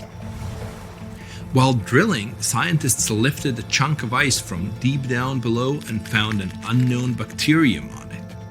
Its genetic code was only 86% similar to known living organisms. That means that we've never seen bacteria like this before, or it had come from outer space. But that's just a theory. We know that these bacteria can live in unusual conditions and at water temperatures below freezing. The composition of underground lake water is also different from what we're used to. There's a lot more oxygen and carbon dioxide in it. Add to these conditions complete isolation, and we get living organisms that have developed and evolved in a completely different way. Do you understand what it means? The study of deep organisms may give us a clue as to whether life could exist beneath the ice on other planets or their moons. For example, Saturn's moon, Enceladus, has ice 24 miles thick. There may be an ocean underneath, which is heated by thermal springs. That's all for today. And guys, remember, let's become smarter every day together with Brightside. So, a mysterious discovery was made deep in the Red Sea, the so-called death pools. Woo, that's scary. In 2020, researchers embarked on a dive into the Red Sea. The mission spot was in the Gulf of Aqaba, between Saudi Arabia and Egypt. Near the end of their expedition, as they ventured deeper into the darkening waters, they noticed some strange seaweed floating above the seafloor. They decided to use a remotely operated vehicle and investigate it. Suddenly, they discovered these strange, motionless lakes of water within the sea. These are called brine pools. They're basically pockets of salty water deep on the ocean floor. And when I say salty, I mean it. Sometimes they're up to 8 times saltier than the ocean water itself. Mysteriously, they don't mix well with the surroundings. They formed millions of years ago, sometime during the Miocene epoch, back when weird creatures roamed the earth, like me, and deeply buried mineral deposits dissolved into the water. The largest pool spans about 170,000 square feet. Meanwhile, 3 smaller ones are under 107 square feet each. At first, this discovery didn't seem that scary. But here's why they're so horrifying. Not only are they disgustingly salty, they also lack oxygen. Now hold on a sec, isn't that normal for something that's underwater? Well, it turns out the Earth's waters are full of oxygen, and at least half of this element on our planet comes from the oceans. Just like plants on land, marine plants such as phytoplankton, seaweed, and algae munch on sunlight and produce oxygen through photosynthesis. They release lots of it into the surroundings. Marine life then eats half of it, so only about a quarter of the oxygen that we breathe actually comes from the oceans. Just like us, sea creatures need this element to survive. Without it, they can't breathe and support their metabolism to live. That's why these pools are super dangerous for most of them. It's like a puddle of thick syrup for bugs. When they get in, the poor things immediately suffocate and pass away. Which is why the pools are surrounded by a graveyard of marine animals. But let's see how these things can exist in the first place. Have you ever tried making ice cubes from salty water? Spoiler, it's pretty hard. When you add salt, the water gets harder than usual to freeze, a phenomenon that has a funny name, freezing point depression. Oh, that's because salt interferes with the hydrogen bonds between water molecules. As it finally freezes, stuff like particles, dirt, or dissolved salts get pushed out to the sides. As a result, the salt's kind of squeezed out of the ice crystals and gets trapped near the edges in small bubbles or pockets. Something similar happens in the ocean when seawater starts freezing under super cold polar caps. The salt doesn't freeze with the water. Instead, it gets pushed out, forming a super salty cold liquid, the brine. And then it sinks down to the ocean floor. On a large scale, all this process also helps currents to form. Despite being so dangerous, the pools are still full of microbial life because microbes couldn't care less, they'll survive anywhere. There are literally thick mats of them in the brines. There are also some salt-loving creatures, like shrimps and eels, hovering around the pool's edges.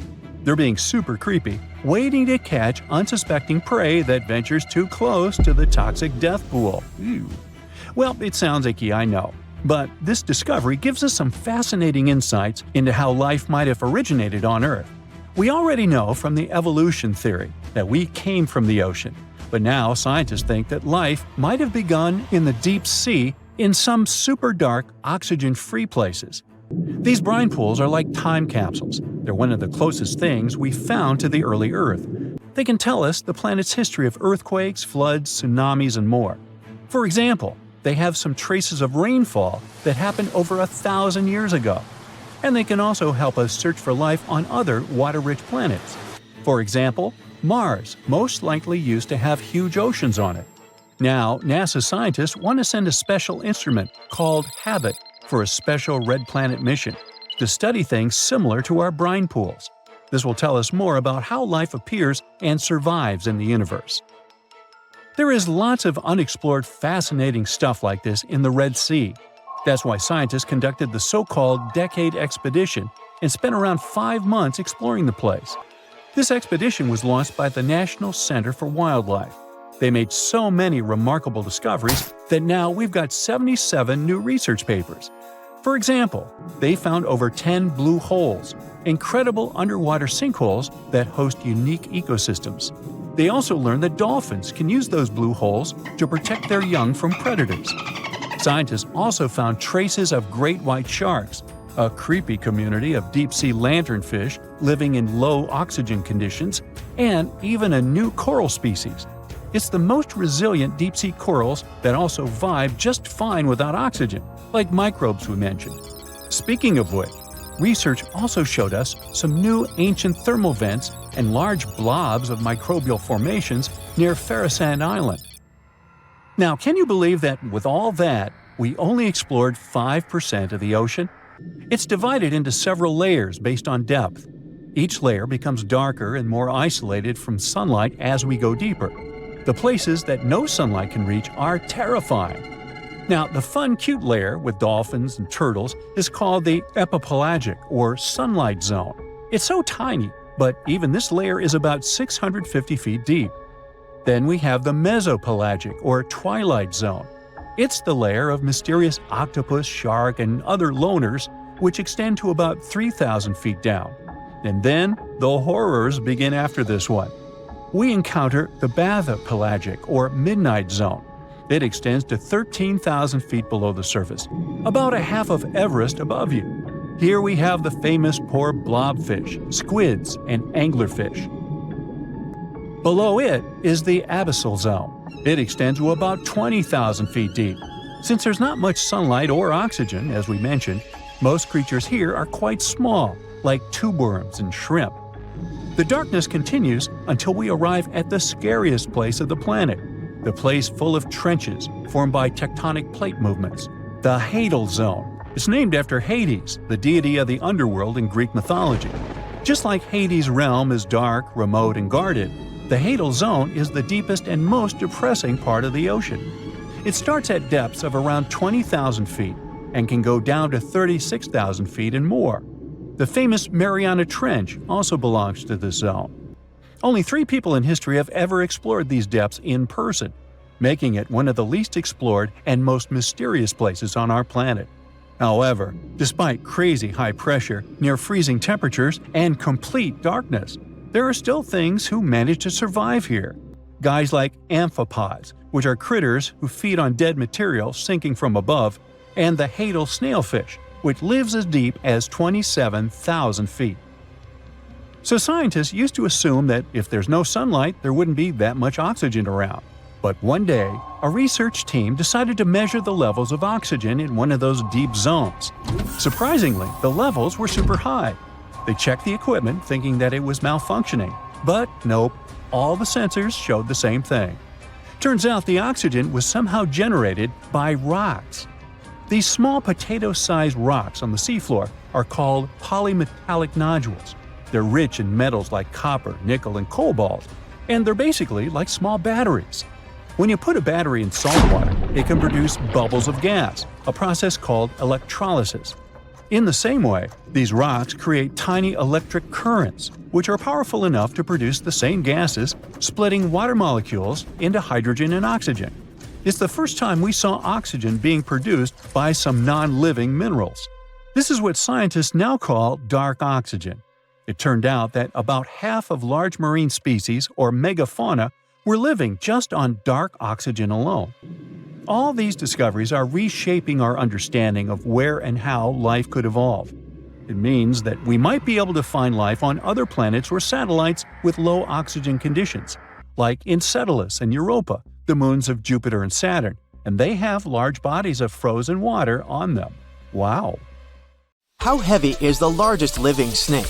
How can a snake eat a whale? Get ready, I'm about to answer these questions. Before the last ice age, giant mammals like mammoths ruled the world. The modern animal kingdom we're familiar with was shaped around 55 million years ago. I mean, there were still 1,000-pound bear dogs living from Asia to America. But modern whales, for instance, began to appear later.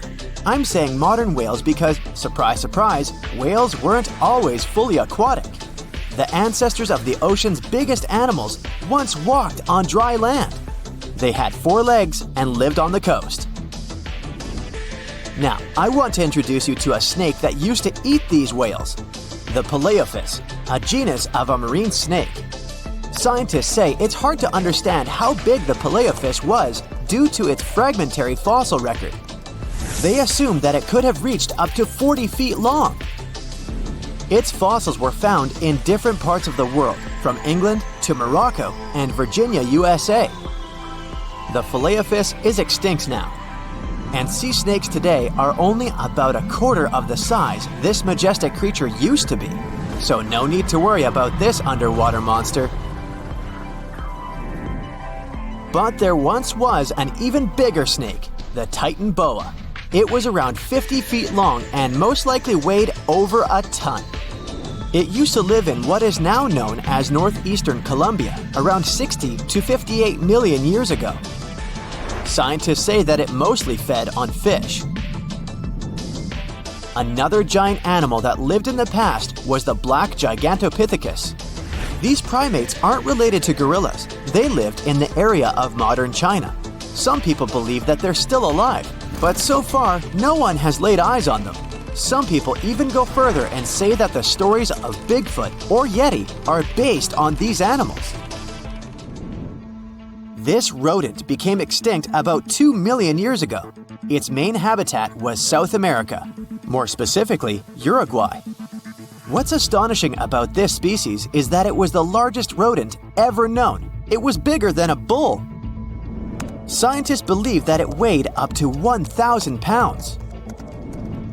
A distant relative of this rodent is still alive today. It's called the pacarana.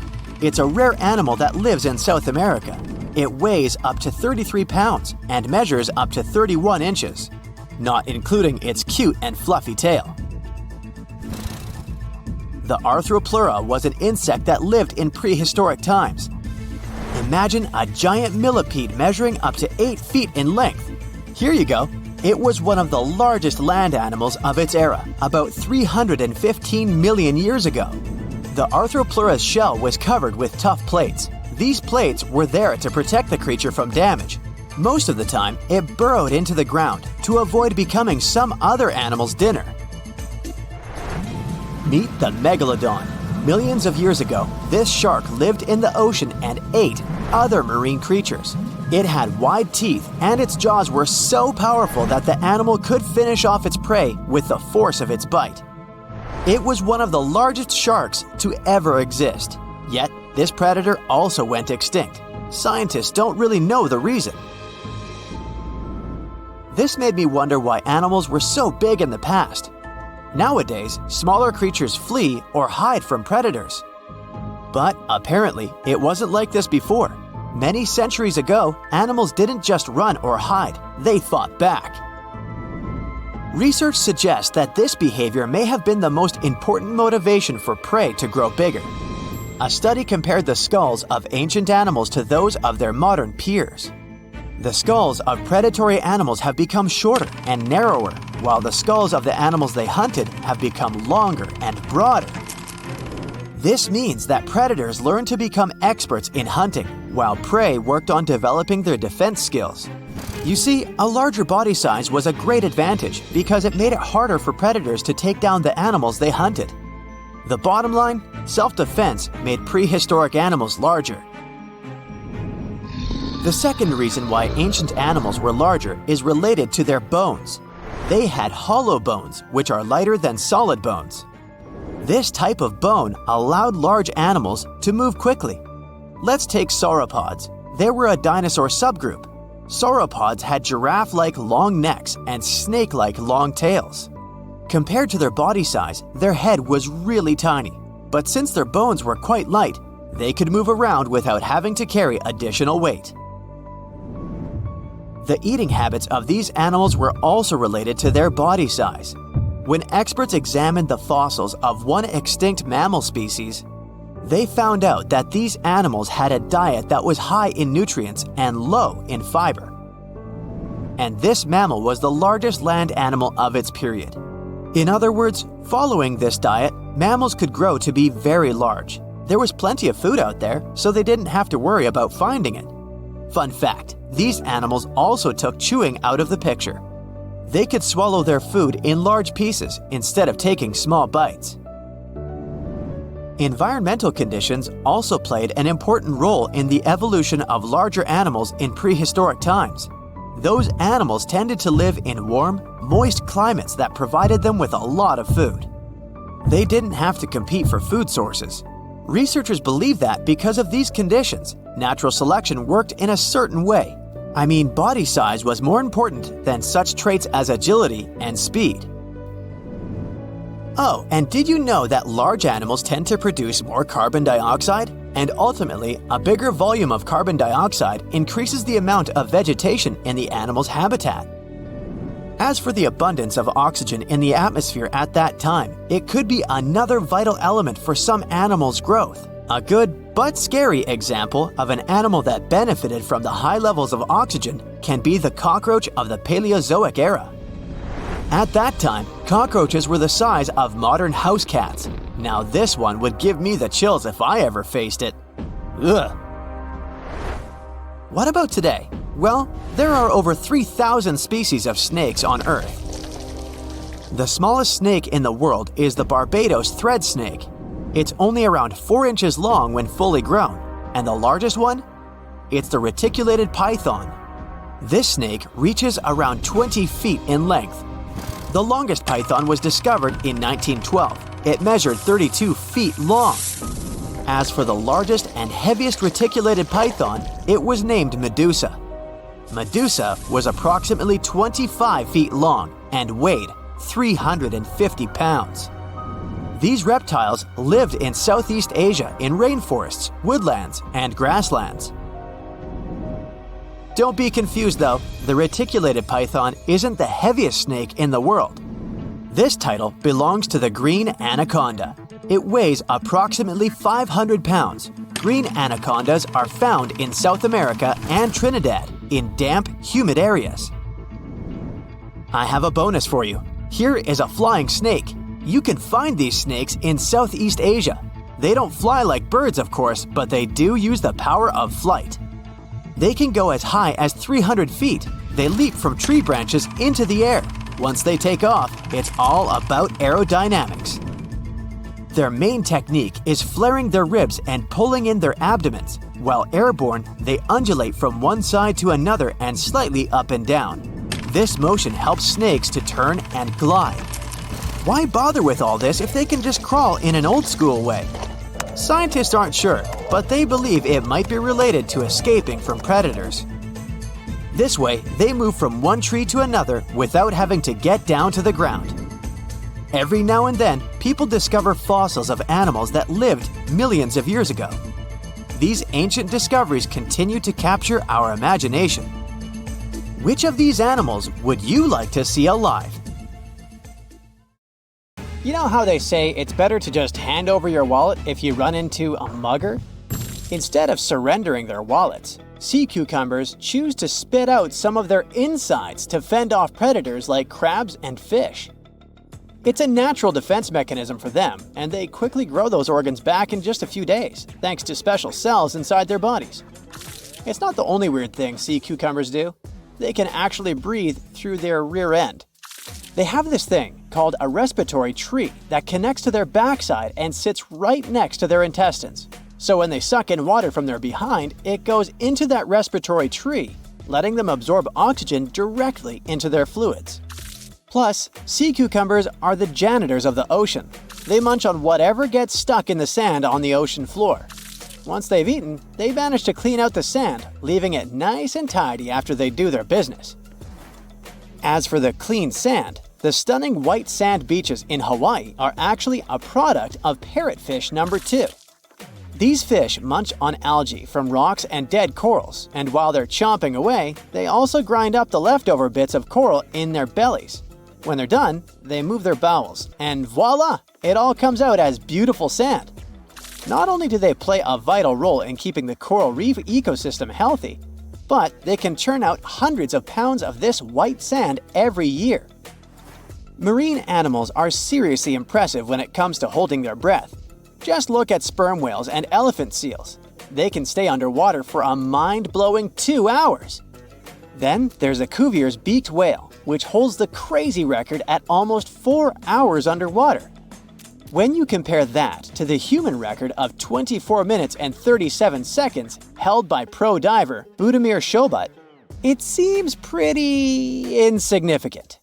But what's the marine animal's secret that helps them excel humans this much? Unlike us, these sea creatures have a ton of hemoglobin and myoglobin in their blood and muscles, allowing them to store way more oxygen. When their oxygen runs low, myoglobin steps up and releases even more. Plus, they can tolerate higher levels of CO2, so they don't feel the need to breathe as quickly. There's even a study that found their myoglobin molecules have a unique charge that keeps them from sticking together, which boosts oxygen storage. And on top of all that, they can slow down their heart rate and restrict blood flow to hang out underwater even longer. Rumor has it that about 540 million years ago, a meteor loaded with frozen octopus eggs smashed into Earth. Sounds like a delirium, but some scientists are entertaining a very questionable idea that octopuses and their cephalopod buddies, like squids and cuttlefish, might actually have some extraterrestrial origins.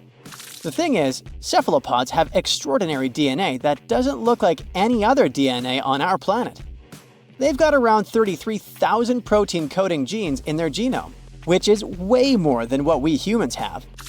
A recent study suggests that their evolutionary story shows some odd traits that might hint at a connection to space, like they could be from some super far-off past, or even the future. The researchers went as far as to claim that modern octopuses could be the descendants of these frozen creatures that hitched a ride on comets and splashed down in our oceans. And why octopuses? Well, they really stand out in the animal kingdom. They can use different tools to build their own houses, and they can even solve everyday problems independently of their brain, as 2/3 of an octopus's neurons are in its arms. These traits seem to have just appeared out of nowhere during evolution. They even tossed around another quirky theory. What if an extraterrestrial virus crashed into early squid populations and gave them a crazy boost in evolution, turning them into the octopuses we know today? Anyways, these are just fun speculations without any hard proof. Now, this funky object is an animal, not a rock. It's called Sand dollar. Just look at the shape of its shell. Once sand dollars are exposed to the sun, their shells lose their soft, spiny covering and become bleached white. Back in the day, beachcombers thought these shells looked a lot like big silver coins, kind of like the old Spanish dollar that was about the same size. But if you prefer, you can call them sand cakes instead. These quirky creatures have tiny spines on their surface, and they glide along the ocean floor. They use small tube feet that line the grooves on their underside to grab bits of food like plankton and algae, which they then send to their mouths. Inside, they have 5 triangular teeth that help them munch on their meals.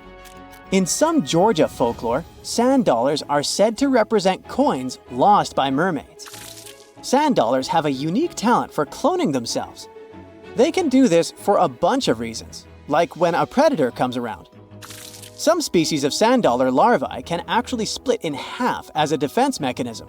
It takes about 24 hours for them to clone themselves, and the new larvae end up being about 2/3 smaller than the original, which helps them hide from danger.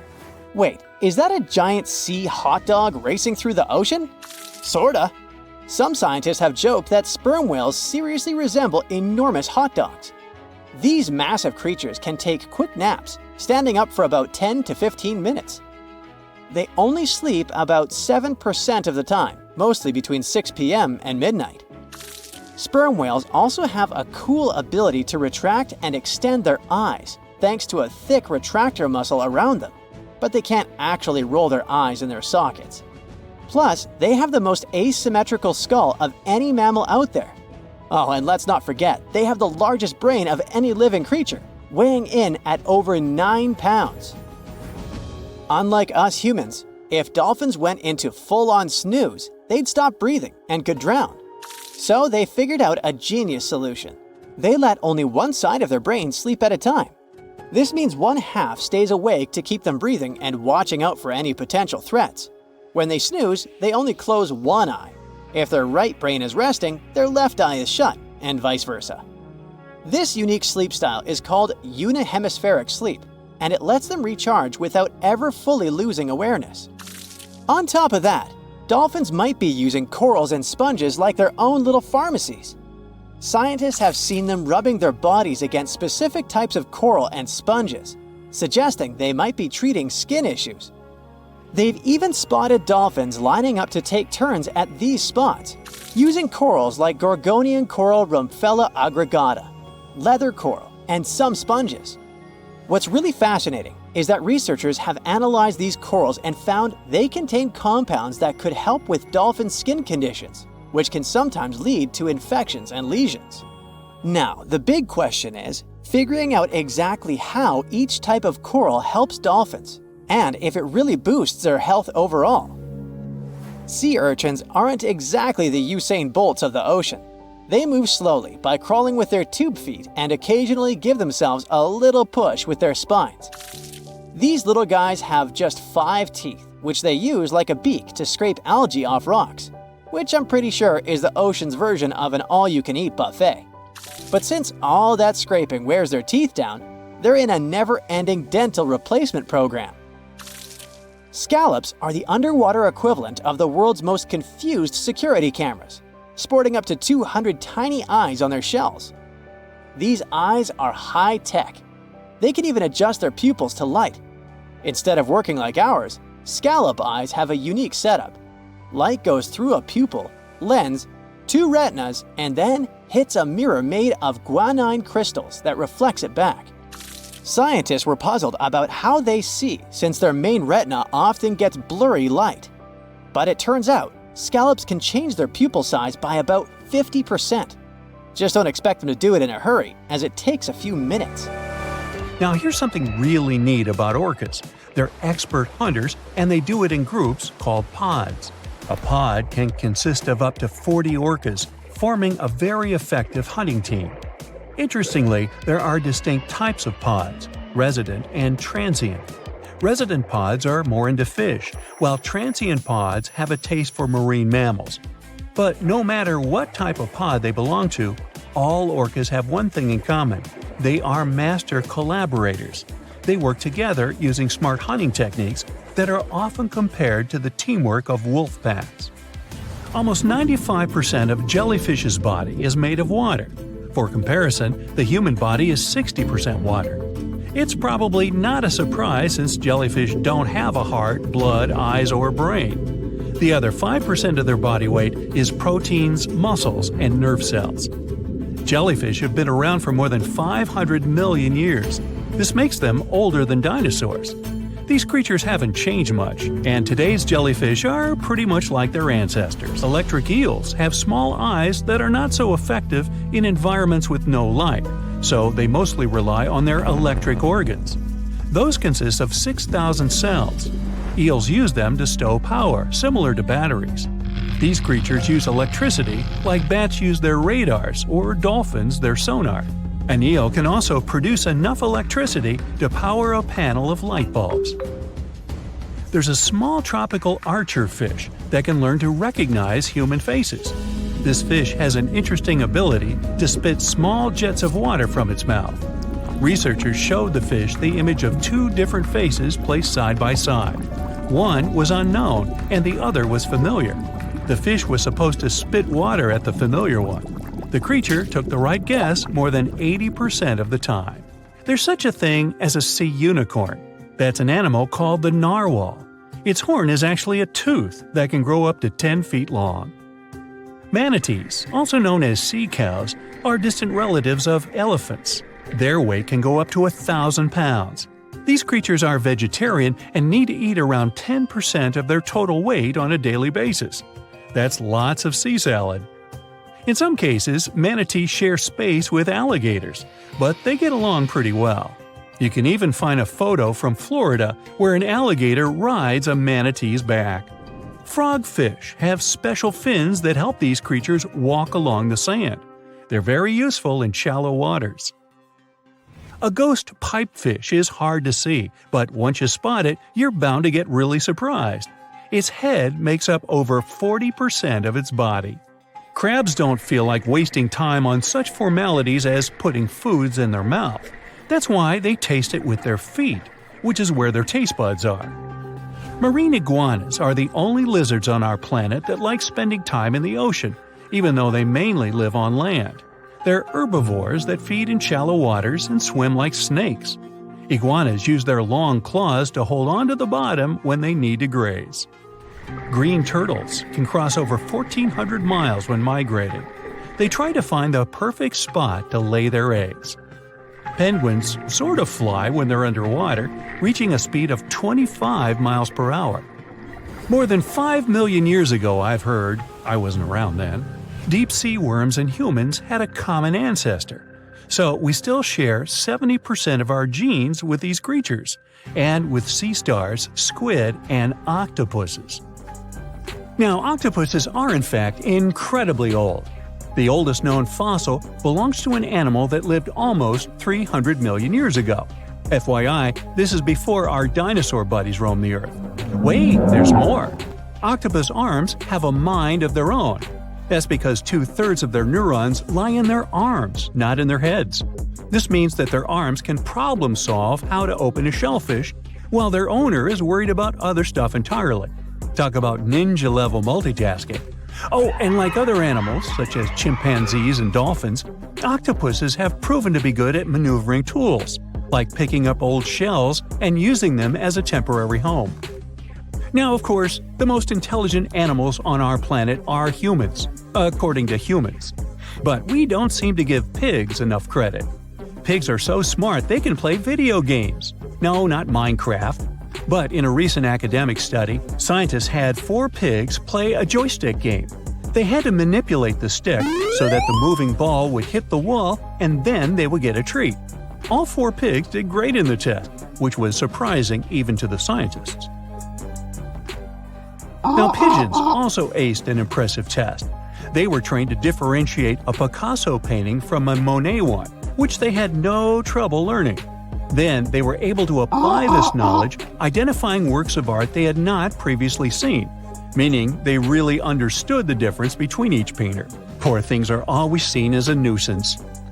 Now, if we placed kangaroos in an animal's most amazing ability contest, they'd win. It's mainly because they break the four-legged rule. A special species of kangaroo, the red kangaroo, uses its tail to help propel it forward. Now, visually, it has 4 limbs, but in practice, it uses 5. They're biologically built to use their tail as a 5th limb, since it's packed with articulated vertebrae and thick muscles. Of course, it had to be an Australian animal. Deep within the Sahara Desert, you'll find a little creature known as the fennec fox. This huge-eared animal adapted perfectly to survive in its hostile environment. The huge ears help them to dissipate the unbearable heat of the desert, as well as help them to hunt for underground prey. Now meet this guy. Unlike what its name might suggest, the red panda is closer to a raccoon than it is to a giant panda. You'll find a lot of these cat-sized creatures in the Himalayan region, hopping from tree to tree and bundled together trying to keep warm in the harsh weather. They're gentle and friendly like their big panda cousins, and occasionally enjoy eating some bamboo sticks.